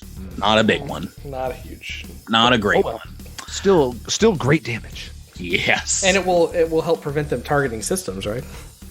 Yeah. I mean, it's He pretty. hasn't been doing that anyway. Well, I need to more because I don't want to waste another 19. But still, damage on the board for free. Their movement's done, and Bumfuzzle, you get to move. And Right now, their front shields are completely down. right. Let's see here. Oh gosh. Mm-hmm. You're putting yourself potentially in their front arc too. Yeah, we can come to right here, and doesn't look like we're gonna have a good shot on their front arc, but So you want to go for their port side? yeah. So okay, so let's sort of fly around, and we're gonna come in on their port side this time. We sort of do want to stay out of that front arc as much as possible, I think. That's a good idea. And I'm gonna just pull right up in close and prepare my gunners to blow them away. And we haven't used any computers checks yet. Well, do you want to make any stunts or any? Oh, right. Yeah. Evade because they got Yeah, I that definitely torpedo wanna launcher. Yeah, I definitely want to evade. So, yeah. There you go. Okay, and I forgot. I get a piloting check. We'll try that as well. Okay. They've. Oh no, they already did their piloting. Yeah, they did their piloting check when they got shot in the Failed. face. Yeah. You just wasted that 19 on the gunnery. Oh boy. That is very unfortunate because their armor class isn't great, and we are headed into the gunnery. Oh no, wait, I'm not dumb. I'm using my science officer because I have a larger crew than you to target lock a system. All right, and I'm wasting 18s on science officer. Locked on for forever. Oh, then it's all up to the gunners. All up to those gunners. Yeah. So I'm not expecting much out of this, guys. I'm sorry. I'm at -3 right now. Just don't forget that computer. because I'm using the got a computers +1. check. Yeah. Last turn of this -2. Oh, Drew. That is not great. That is going to be an 11. 11's a miss. 8 on the dice is a miss. Is it going to be a Talara win this game? Rebecca, Here's hoping. All right. firing the front guns again. Oh, that's a 11. No, it's a 12 with the computers. 12 is a miss as well. Oh boy. But we're out of the taunt, so we no longer have that We are. -2. All right. They Now are things are still in the taunt, and I'm going to open up on your front. I'm going to open up with the light laser cannon first on the Barazad's port side. A 17 on the dice is a hit. And 2d4. 7 points of damage. Shields down. Yeah. Ooh boy. Things are getting dangerous because once again, a torpedo is fired from that turret, and this guy has been rolling rocks so far. The target lock is 20. Correct. All right, torpedo coming at you. Oh, And thank 8 you. on the dice. Thank you. So the torpedo goes beep, beep, beep, beep, beep, beep, and just passes right by the ship. Oh man. And then That would. the computers on the ship start beeping again, and they go beep, beep, beep, beep, beep, beep, beep, beep, beep, beep. These are quantum torpedoes. Oh my god. Which is a great little ability I've not been able to use so far because they've hit every time. I get to re-roll a missed attack roll with them. Oh no. What? Can I roll 2 8s in a row? That's such garbage. Can I roll 2 8s in a row? Nope. Worse. Oh yes. Nope. It goes beep, beep, beep, beep, beep, beep, beep. I rolled an 8 and a 3. Oh boy. That's huge. I don't like Hubris. that at all. Hubris. I was so excited when I saw they had quantum torpedoes. I was like, that's not good. But this is rough still. You guys are nearly even in this damage race. We're going on to turn 5. You all are out of the taunting engineering. What do you got, Nakeith? I think we just gotta do shields. Yeah, it's only a -2 now instead of a -4, which is Yeah. still not great, but I've been rolling so poorly that I wouldn't waste it on me. 3 or higher. We need to fix these forward shields. We do. Now we have 4 in the forward, 4 on port, and 4 on starboard. The aft is sitting pretty at 10. Okay, all right. So I'm engineering on my phase, and we are in helm territory. When are you acting here, or we want to move towards gunnery? I'm going to work to gunnery. Alrighty. Bumfuzzle, it is on to you. I'm going to roll a nondescript d20 first. Oh boy, and I wasted my 20 on a DC 15 captain's check, so they're encouraged on the other side, but boy. Oh man, I thought that was 1. Yeah, no, I rolled a 13 on my piling check. I have to look up some rules because we have both rolled 24. Oh, Oh man. oh man. So is it just whoever has the higher check, or This has not happened in... Maybe whoever has the most ranks in piloting, that would be my guess. That makes sense. Let's make bets about what the rules say. I would imagine that it's similar to initiative, where it's whoever has the higher initiative modifier. Well, that's why I say whoever has the most ranks in piloting. But those are two different things. That just goes to the person with the highest level. I'm gonna say it's something worse. I'm just gonna say it's whoever's the pilot's name in alphabetical order. I hate you, Tyler. That makes Yes, that's a great idea. I like that one. right. So, Oh, you foolish fool! You're fighting Aaron. if there is a tie, the pilot with fewer ranks must move their starship first, which means they. Look at that! I was Yeah. right. It's Good like call. it makes perfect sense. How many ranks does a sweet Bumfuzzle have? I mean, I have as many ranks as I have levels. I got 3. Three, and you think that'll be enough? Let me double check here. Okay, that will be enough. I have 2 ranks. Yes! Yes! Gross. I don't like that. Okay, awesome. So once again, I'm moving first. I think you know what I'm gonna do. Are you gonna fly by again? I've got to Dude, this gambit. no. Stop. No. They're doing pretty well, and you can't see what's going on the enemy ship, but they are flagellating themselves over being hit once. So they're ready to go all in to destroy you all. I'm gonna do it. I'm gonna try. Stop. I'm gonna try it. Flyby attack. Ooh, that's a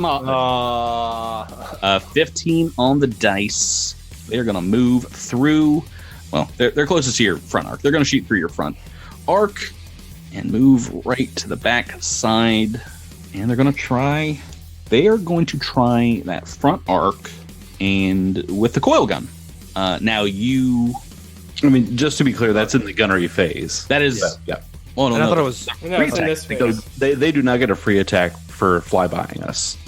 Just in the gunnery phase, they get to fire any one arc at any one arc of ours. Oh, I thought we did it in the helm phase last time. No. No, We took only our the helm phase three. when you goofed it up.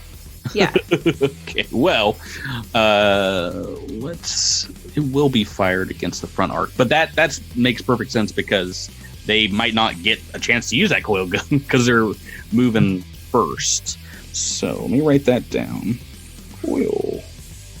That means you get to move. So we just shot against their port, right? Yeah. Yeah, so we keep going there. Yeah, so we could just get right up on them. Well, do they have a gun on their port? A light laser cannon. Yeah. So we are potentially opening ourselves up to 3 attacks to our front arc with their turret, their flyby, and their port gun. Do we want to? I know we want to use our forward gun. But No. Well, I guess they do get to make 3 attacks, don't they? Yeah. So they get that the free flyby attack. Yeah, I mean it's up to you. Could be a weaker side, that port side. Right. This is, I guess, the other thing to keep in mind. We've only broken through one of their critical thresholds. Yeah. So, which means we're not even 60% through their hit points yet. No. You've got 2 options in front of you. One is to go hard on their port side, or 2 maybe angle. I don't know if you even want to shoot right now. Angle your aft towards them, and have that aft shielding, which is still at full go defense. What is Captain Wynn say right now? Are we going? We're going offense. You guys are seemingly playing a little bit hurt. Or are you going defense mode? I don't know. What do you guys think? I think we should play defensively. I'm gonna play defensively. Bumfuzzle, are you okay with that? Yeah. I can kind of point our aft at the enemy ship here.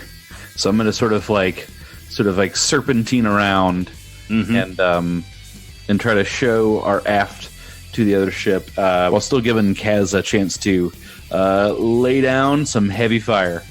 It will be all on Kaz here in the turret. Let's get to the gunnery phase. What would you like to do? Well, I mean, we've only got the one gun, the turret now, but you have a couple options. He wants to encourage. Yeah. Now, but I kind of want to. Nailed every encourage, and that will negate the glitch in his gun. But if you demand, giving him a +2. Yeah, I'm looking at that as well. You can only do 1 demand per character, basically per combat. But who's shooting? Only Kaz. Only Kaz. All right, so I will demand for Kaz. This is an intimidate check, DC 18. At least he's got expertise. There you go. Doesn't need it. That'll do. Okay, so let me do some rolls first. I'm gonna knock these off. First, against your front arc, the coil gun. Oh no! Yes, I saw it on the dice, the 20, and then it like bounced onto the 2. Full miss. We needed that. We needed that so as hard as lucky, nice possible. All right, and I'm going to shoot the port side light laser cannon. Thank you, 1. What is your AC? You did evade, right? Yeah, we did evade. Yeah. So 18. 18. That is a miss. 7 on the dice. All right. Come on, you stupid torpedo. It is torpedo time. Or is it? No, I'm not going to fire my torpedo. Which means it is Kaz's turn. Okay, so with the demand, I have instead of a -2, I have a +2, correct? That is correct.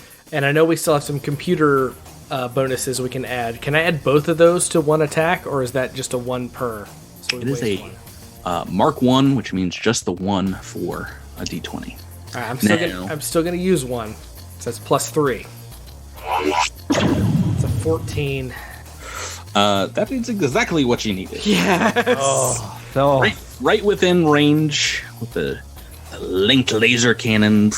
And because once again, I was not able to evade this turn, go ahead and roll me some damage on the port side. 44. Here we go.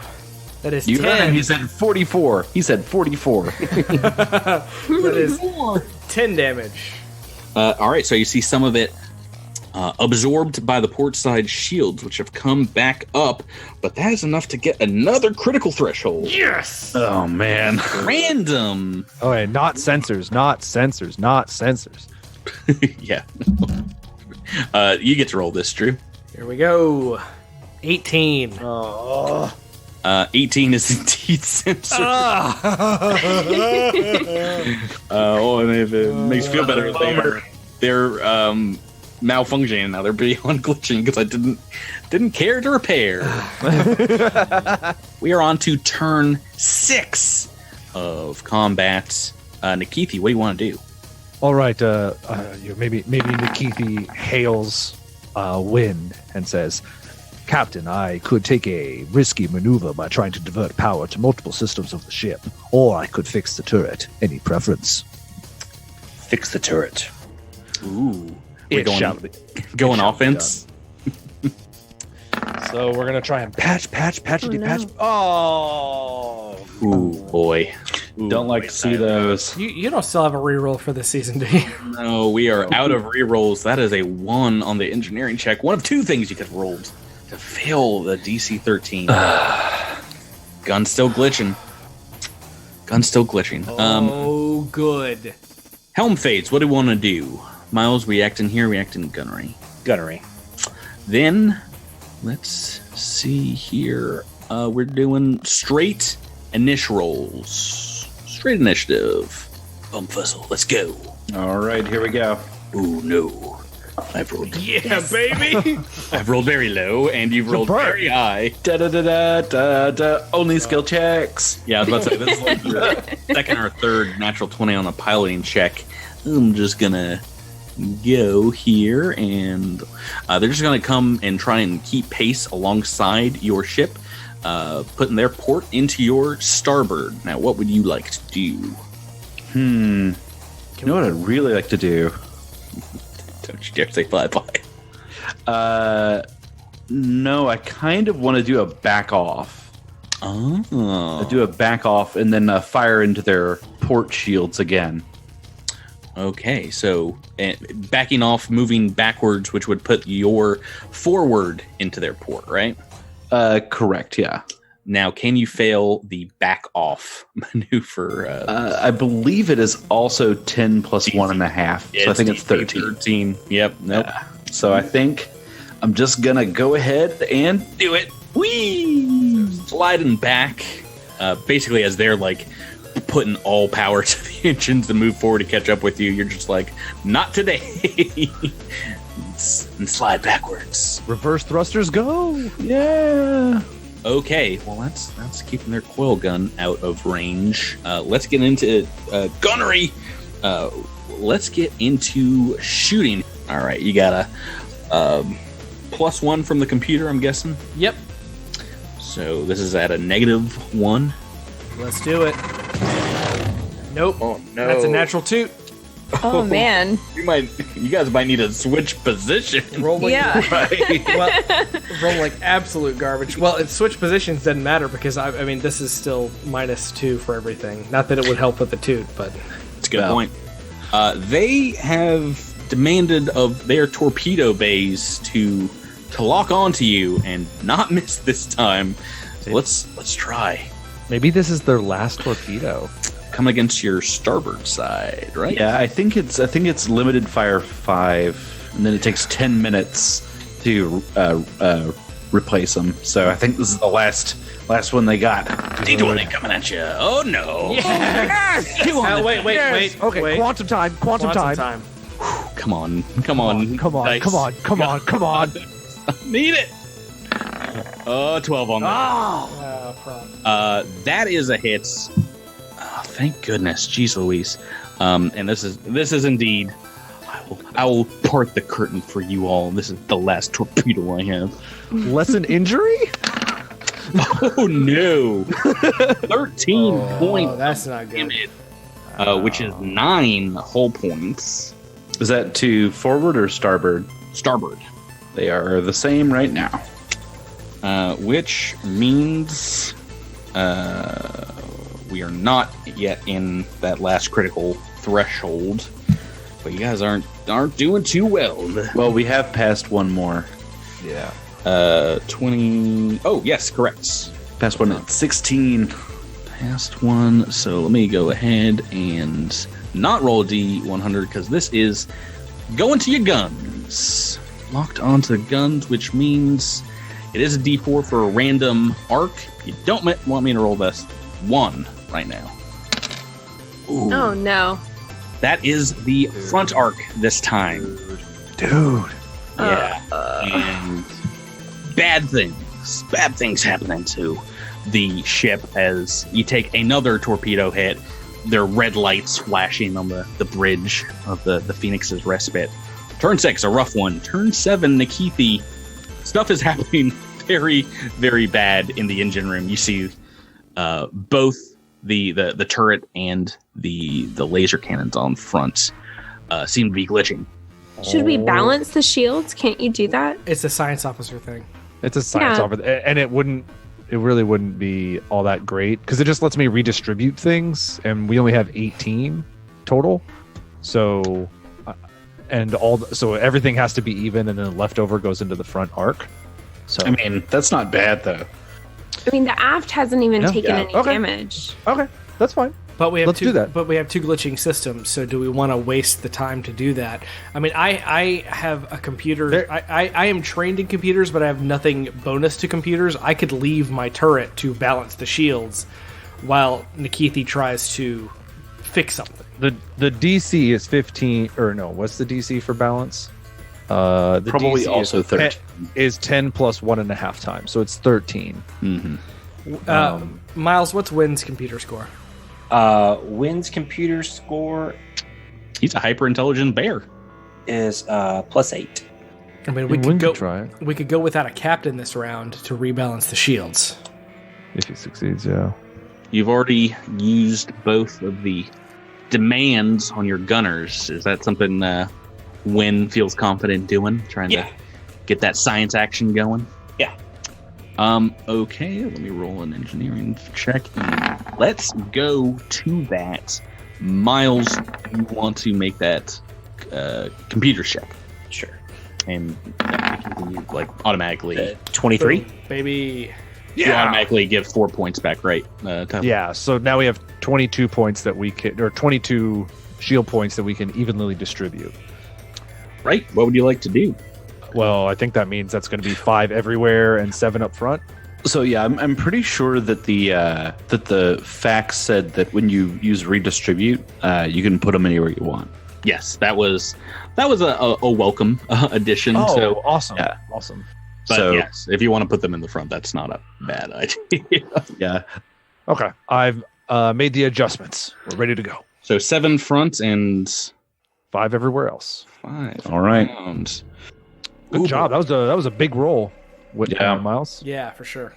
Making my captain's check on helm, and let's go to initiative rolls. D20 for me. Oh God, no. Somehow I'm staying out of the single digits. I'm staying out. I roll another 4, even with an encouraged pilot. I've got to move first, which means we gotta make a lot of turns to get back to where you backed off to. We're just gonna come right up and kiss ships, front to front. They look like they're almost at ramming speed. Not an action in this game, but they're coming right at you. Do it, Jabert. Do it, Jabert. Let's do it. I am going to fly by. Use the computers. Use the Yeah, I'm going to use a computers for this one. Oh gosh, I gotta stretch it out. Hang on. Oh, you got it.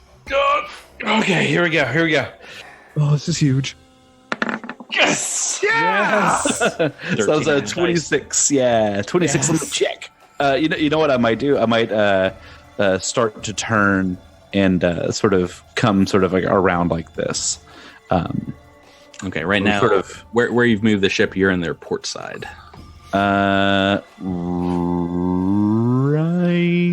And you've got them in your starboard. Right. Yeah. But I get to. But since we did the flyby, we get to shoot it at whatever arc we want, right?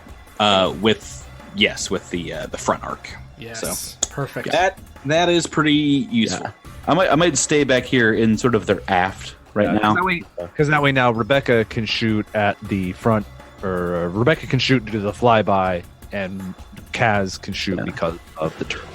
Go ahead. Yeah. What? Who wants to go first? Rebecca, go ahead. Okay.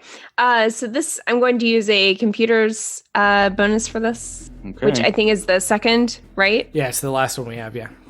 That's a 14. That is a miss. Oh, no. They were able to evade this turn. Oh, man. What do you roll on the dice? A 9? Gonna need higher than that. Okay, so I can only attack the aft. I'm not in any range to hit the port. Aft it up. Aft, indeed. Here we go. Honkin'. No. A 3 on the dice. Gave you guys more than a single digit this time. every opportunity, but yeah. Are you sure you're rolling d20s, Drew? What if you'd been rolling like d8s the whole time? Yeah, no, this stinks, and I don't like it because this information you would have got if you had scanned early on. They do not fire back.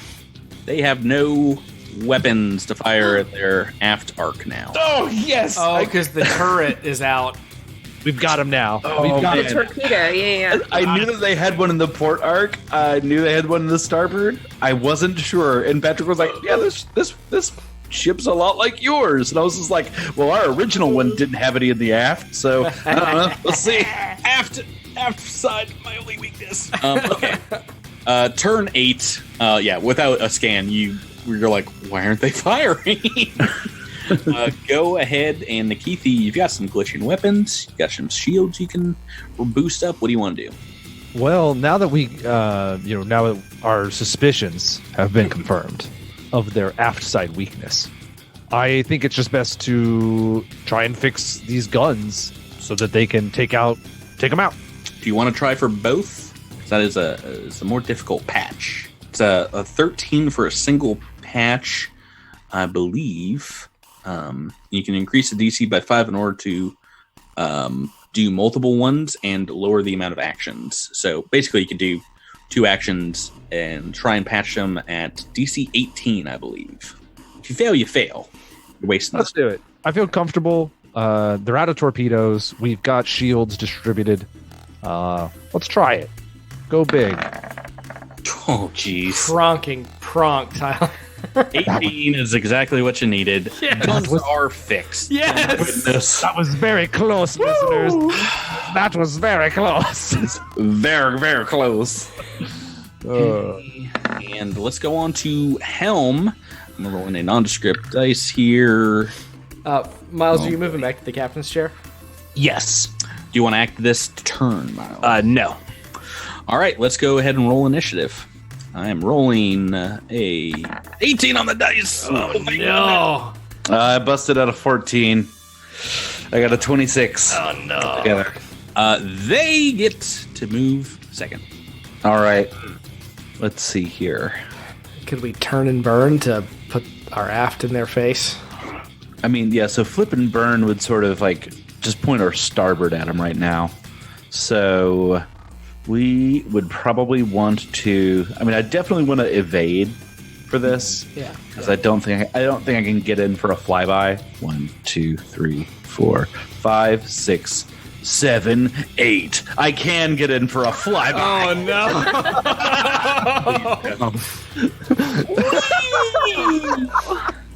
Oh, this is gonna bite us This is gonna bite us. These pronkers think they're crazy. Maybe they haven't seen Bumfuzzle yet. Yeah, Bumfuzzle is a madman. Oh no, they're crazy! Oh no! Oh, Can you boy. take a computer's +1 for that? Is that gonna make a difference? No, it's not gonna make a difference. It's an 18 DC. So no. we are taking a Free shot. Jabert. Come on, man. 10 on. No, 2 on the dice. 15 total won't do it. The free shot at towards any arc or Yeah, towards City Arc. okay. Oh, good.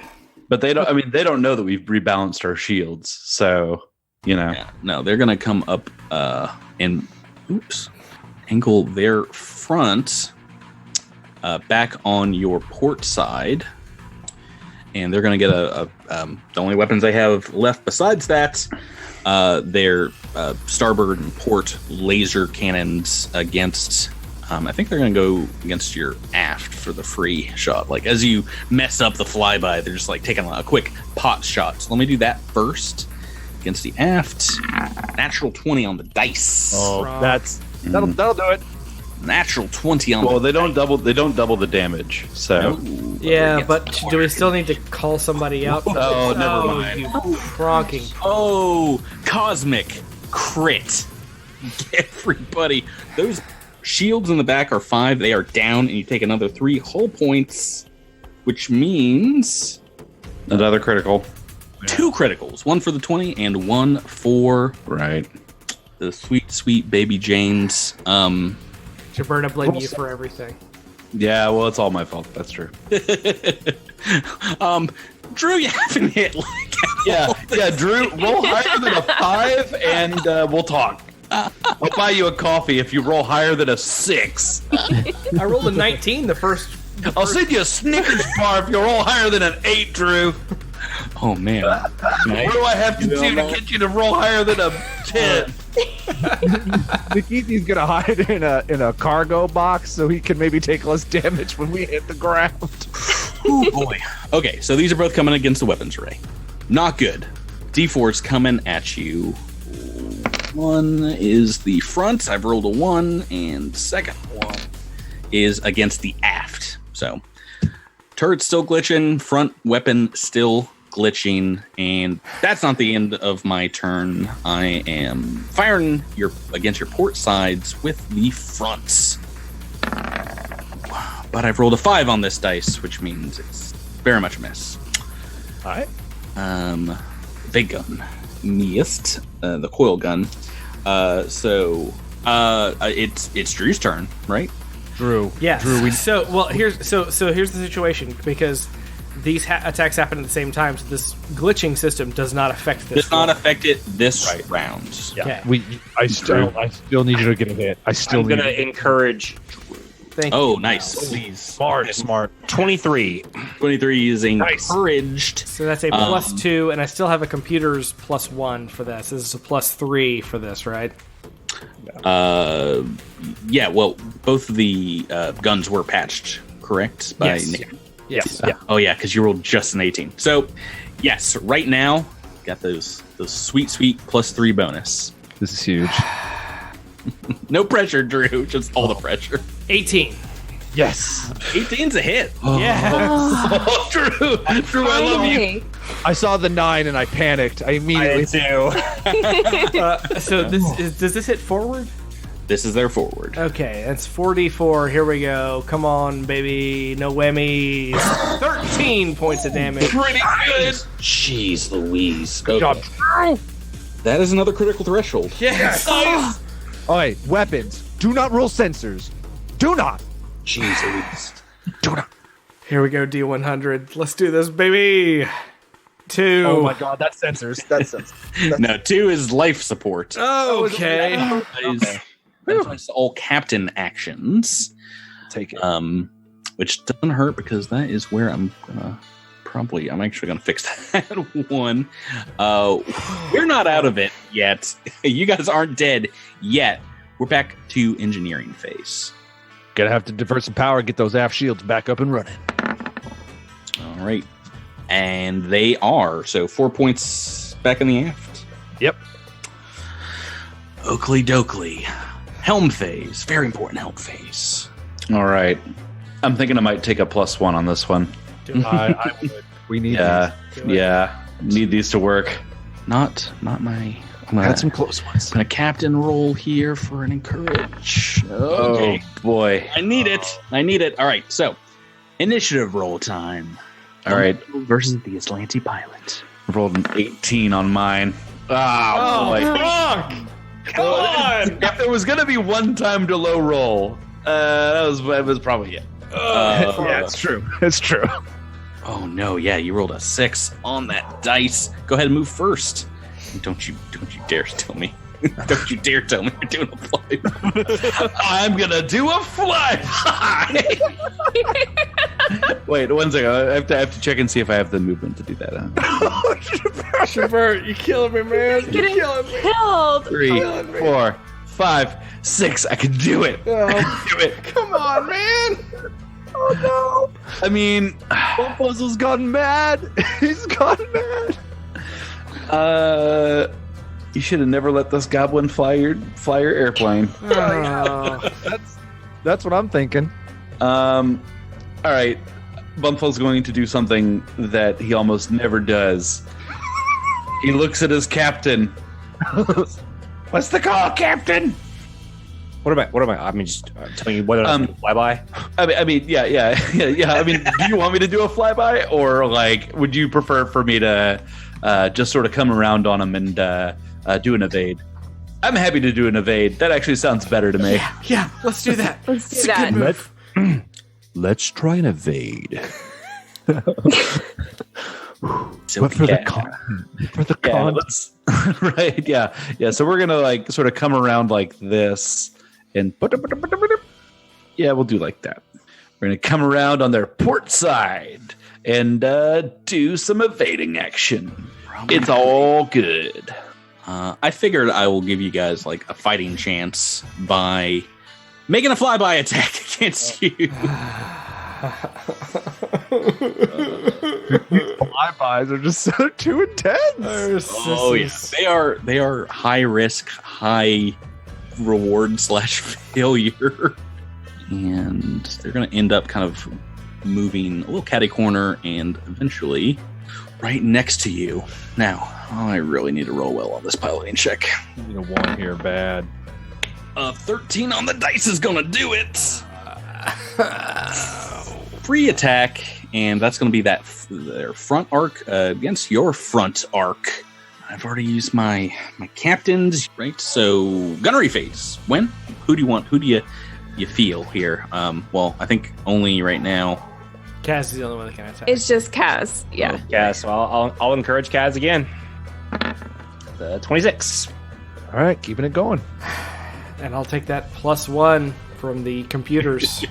All right. Now you've got the glitching guns, right? Yes, so this is just going to be a +1 because the captain's. Yep. I'm turning around here, Drew. Oh my god. It's a 12. That is a miss. So Kaz is going to step down from the turret in the next turn and tell Talara to step up to the turret, and he's going to take the front arc. I mean, there are so many alarms and like what sounds like air escaping into space. Some terrible things happening with the ship right now. Metal bending and burning. You're gonna have to scream at her or like run to her position to get her to switch up. But in the meantime, another shot is coming at your front arcs. The coil gun. Oh my goodness.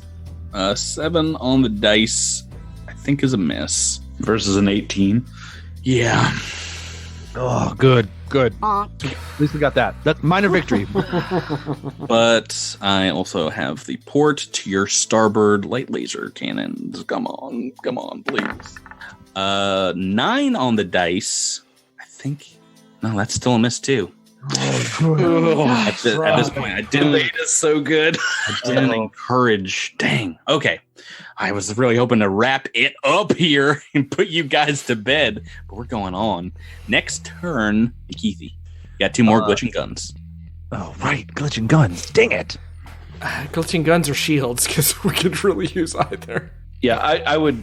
I don't know, man. I would just. I'd just say, go for those guns. Just get those guns up, because we're not gonna survive another direct hit.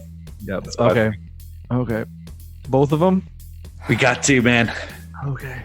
Ride or die, Nikith. You were ride or die. Okay, I need 8 or better. 8 or better. Can I take one of those +1s, maybe? Do it. Go for Take it. I'm taking a +1. Okay. We're okay. 29. Yeah, I rolled a super patch, I guess. So helm phase. I'm not encouraging, which means I'm straight rolling initiative. What do you want to do, Puzzle? I'm gonna roll that initiative right on with you. You ready to go? Oh, yeah. 2, 1, here we go. Ooh, 15 on the dice for me, 16 for you. They're moving first. Yes. Huge roll. Huge roll. And they're just gonna kind of move forward a bit and try and turn back onto you. Here and just turning their port side to you. Go ahead and move, Bumfuzzle. Get on that aft. That's what I'm gonna try to do. They're kind of far away from me right now, though. Yeah. All right, let's see here. You know what I could do? No. 4. Nope. I know what you could do. Nope. 5. Nope. 6. 7. And wait.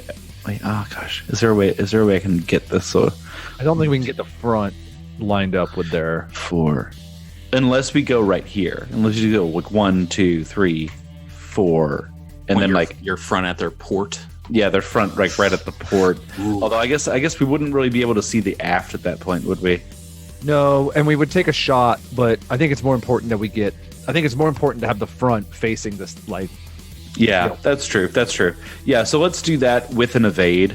We're just going to take evasive action as we fly right up into this ship's grill, and we're keeping it just as aggressive as they are with us. I was about to say, I think this is the middle path. It's not flyby aggressive, but it's not angling your aft against them. Okay. I'm gonna make a captain check in gunnery phase. We're moving on to gunnery, and they get to fire their port side. I'm gonna make you guys fire first. I'm going to encourage. Now you got 2 options. Talar is now on the turret, right? You guys want to switch? Yeah. Yes. What do you want to? I'll encourage Talara. All right. So that gives me. Oh, you have to roll. Oh. Oh no! First encourage roll or demand you failed, right? Yeah. Okay, it's all up to. Let's do Kaz first on the front laser cannons. All right. I'm just doing a flat D20 for this. Are we out of? No, you got one computer. Yes, but I'm not taking that. Okay. Well, maybe this is gonna be all it takes. New gun. 22 to hit.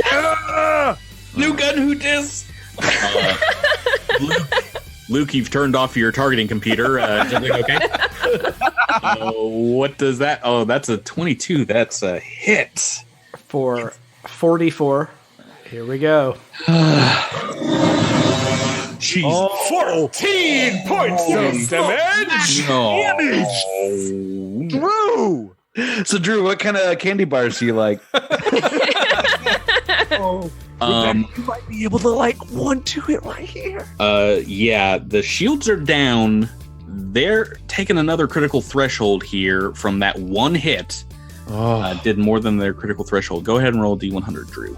100. Wow. Oh man, is that good? That's power core. Oh, baby. Yikes.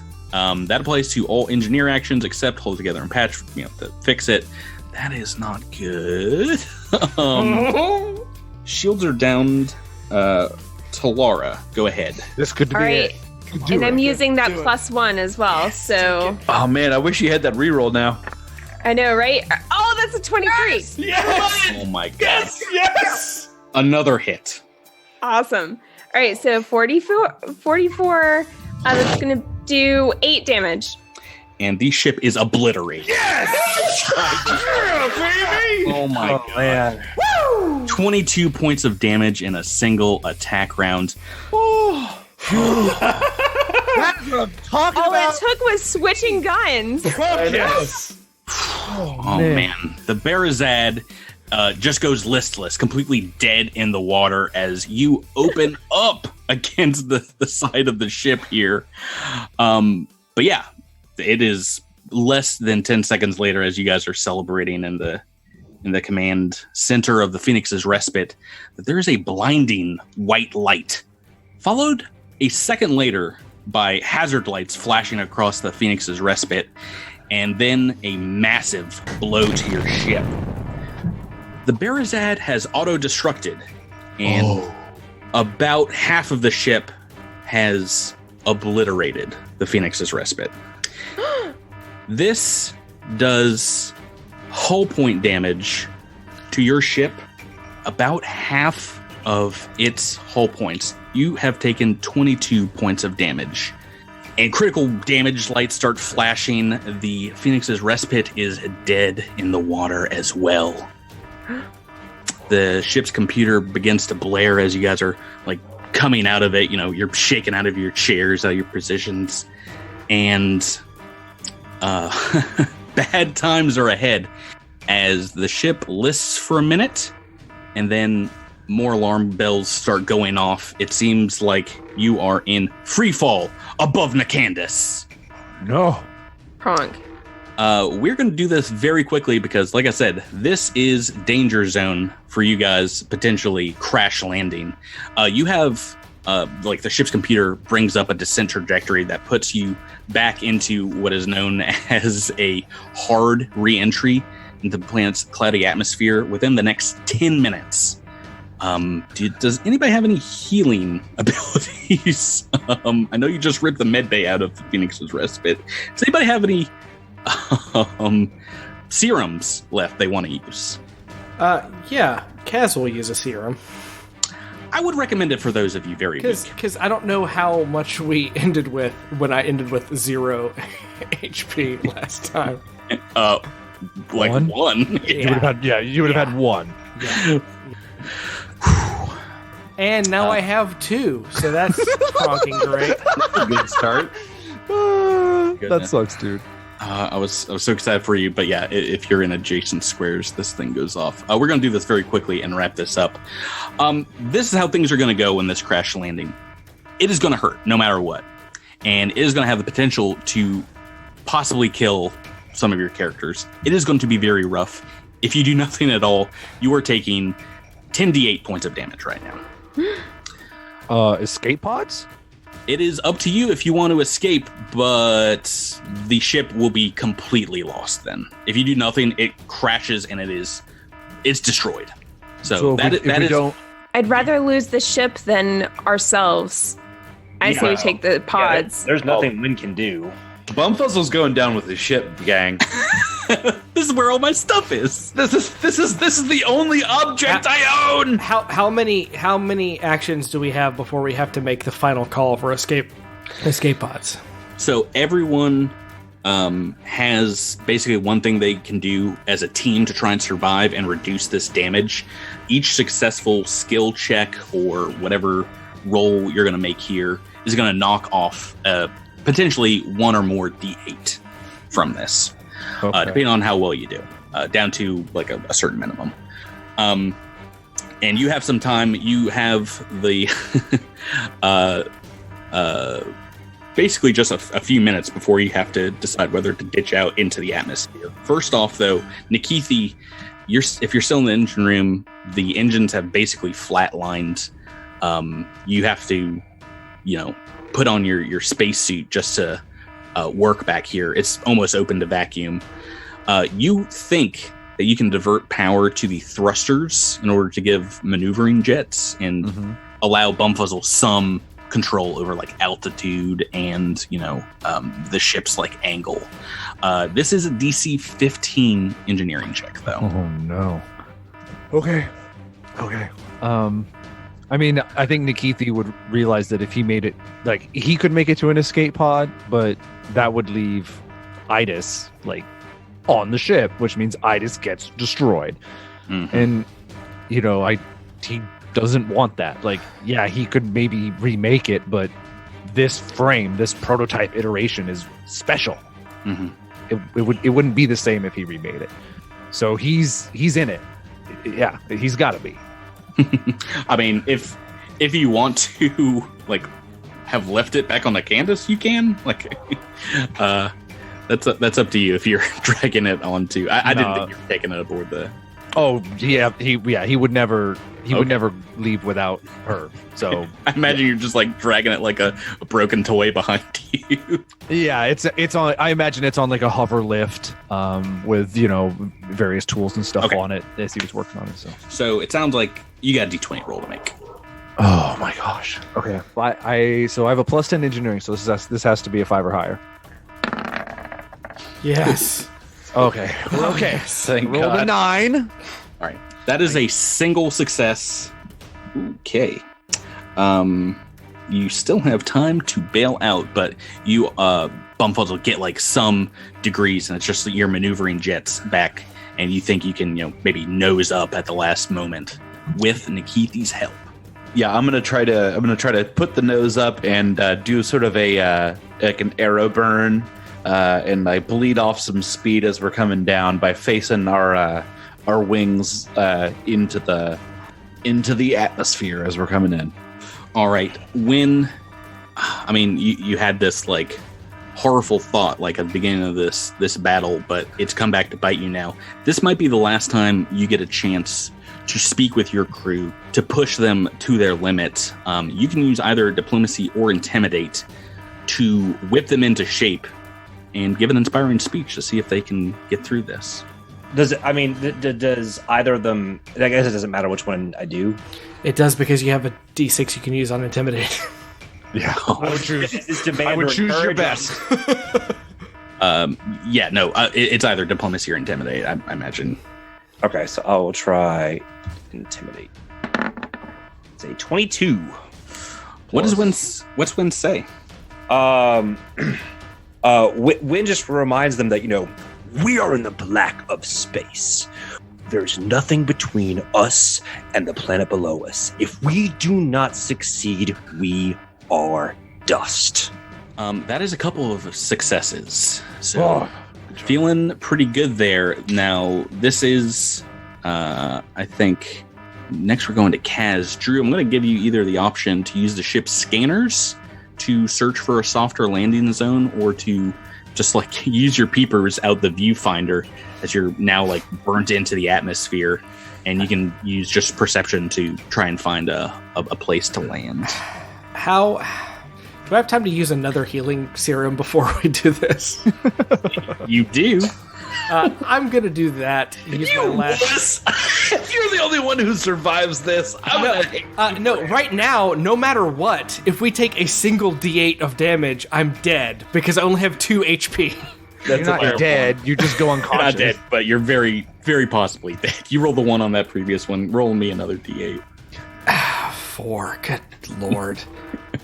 I was very unhappy when you took the medbay out of the Phoenix's Respite. I was like, oh no. All right, so I'm gonna have to use perception because I'm assuming that's the peepers part. That's up to you. Yeah, perception or computers. Here. I have nothing in computers, so. Ooh, this isn't easy. 15. That is another single success. You find looks like a parting between like 2 mountain ranges, and you think you see some non-tree like area down there.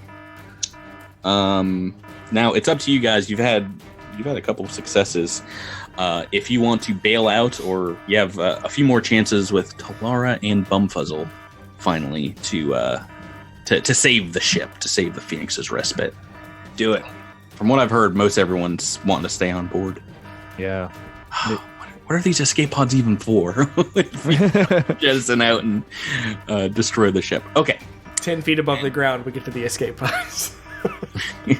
Talara, you're coming in hot. You're coming in just going, like over 100 miles an hour, even angling yourself to catch as much wind as you can. You're unsure how exactly you're going to be able to use your Witch Warper abilities, but something inside you is pretty sure that you can summon your powers to slow the ship's descent. If you can just focus them, kind of surround the Phoenix's Respite. This is going to be a D20 roll. I'm not going to tell you the DC, but you're adding your level and your charisma bonus. This is basically like infinite worlds to. Okay, so this will be +7 then. Yeah. That's pretty good. So 26, 25. Dagyo, that's pretty good. That is very good. I'm not gonna lie. Oh, Lord. That is multiple successes, and yeah, you are able to slow the ship down, and it's like you're moving through just another dimension where the laws of physics are broken down. The ship slows, the drag coefficient goes up, and you're moving through this torpid world, but it's only for like a minute, and then boom, you're back to falling. But you have slowed down from basically death speeds to maybe we'll live through these speeds. Your concentration breaks, so you can't get this back. We are finally onto Bumfuzzle. Jabert, there are beads of sweat on the top of your forehead. They start rolling down your nose, your cheek. Out of your pocket, a little baby hobgar pops up and starts stretching its little baby legs. Oh, you thought I forgot about the baby hobgar? No, it's there. Thought you did. And it looks a little confused, a little nappy, and starts like crawling up the side of your face. Yeah, I lean my face down towards the ignition and I say, Give it some juice, Zappy! Oh no. and I roll my piloting check. A mere 15. 15 is a single success. So Yes. Thanks, Zappy. And I put Zappy in the safest place on my person. I'm not going to tell you where that is, but I put him there. there is silence for a moment as the sirens on the bridge go. They just kind of like white out, and you watch as the treetops kind of slowly come forward, and then all of a sudden, blah, blah, blah, blah, blah, start smacking into the ship's glass aluminum windows. There's a loud crunching sound, both from trees snapping like twigs and the ship twisting in metal. Everyone brace for impact, and you can make me a reflex save. Oh, good. Do you take half on... Oh, boy. Oh, we got some bad ones here. It's just damage coming at you. It is a moment or so later. The ship has fallen to Nakondas, a cloud of dust.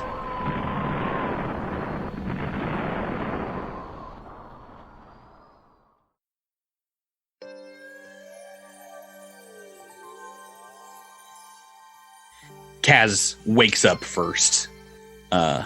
He's alive. You go, Kaz, who are you checking on first? I believe I'll check on Talara first, because I feel like she has magic that might be able to help save the rest of the folks if we have to clear debris or anything like that. Well, I've rolled pretty BS on the damage you guys have taken, but yeah, it takes you a while to come to. I think Bumfuzzle and a Kaz are knocked unconscious at first here, but 12 points of measly damage from a crash from orbit, and the Phoenix's Respite is in one piece, though very disabled, very destroyed and disabled. You check on Bumfuzzle. The goblin's still with you. Nikithi, you guys eventually come to. It looks like the most anyone's taken is Win with 12 points of damage. Miles, is Win okay? He has 1 hit point left. Oh, man. The captain gives a thumbs up finally, and Miles, you want to give us a to be continued? To be continued. Or maybe I should say to be finished, because that is the end of book number 1. Oh, man. Good riddance. Boy. The Reach of Empire. Oh my goodness gracious. Yeah, I hate space combat. I'm so stressed out right now. This was my I know. favorite space combat we've ever done. It was my favorite, and also the one that made me the most want to quit life. Yeah, yeah. Yes, I feel the same way. To go through so many turns without hitting anything and feeling like a complete failure at the one thing I could probably do. I felt so bad for you, Drew, because it was just like it was like one after the next, and there was like nothing you could do about it. One of our longest space combats, but I mean, for me, and I hope for you guys, I hope one of the most fulfilling, because you were right up there. You were using teamwork pretty darn well, and I mean, you technically won that fight, even though you couldn't have known about the auto self-destruct unless you had scanned the enemy ship. Or unless you'd read the CRB, which I'd just forgotten about. No, I feel like this was definitely our tensest space combat, and it's the one that we had the highest stakes in. That like we have. I feel I never felt like we were that in danger in Dead Suns. I mean, worst case scenario was they win the fight, and then we get an extra episode this season where there's a boarding party. Right, yeah. Whew. But I think you guys, I mean, obviously you could have also lost the Phoenix's Respite and survived. That would have been a whole nother bonus episode. But like, how do you get a new ship?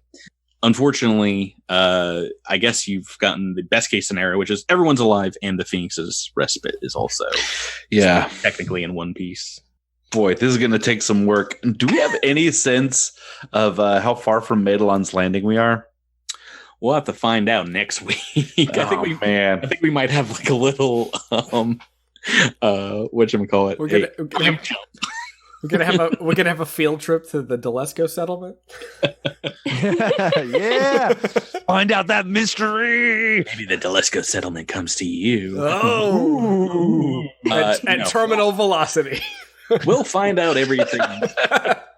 We'll find out everything on the podcast next week after I write the adventure. Until then, thank you guys for playing with me. Thank you, Patrick. You. And everyone listening, thanks for sticking with this episode and listen to Cosmic Crit. Have a great week. Have a great week. Good night. Bye. Bye. Bye.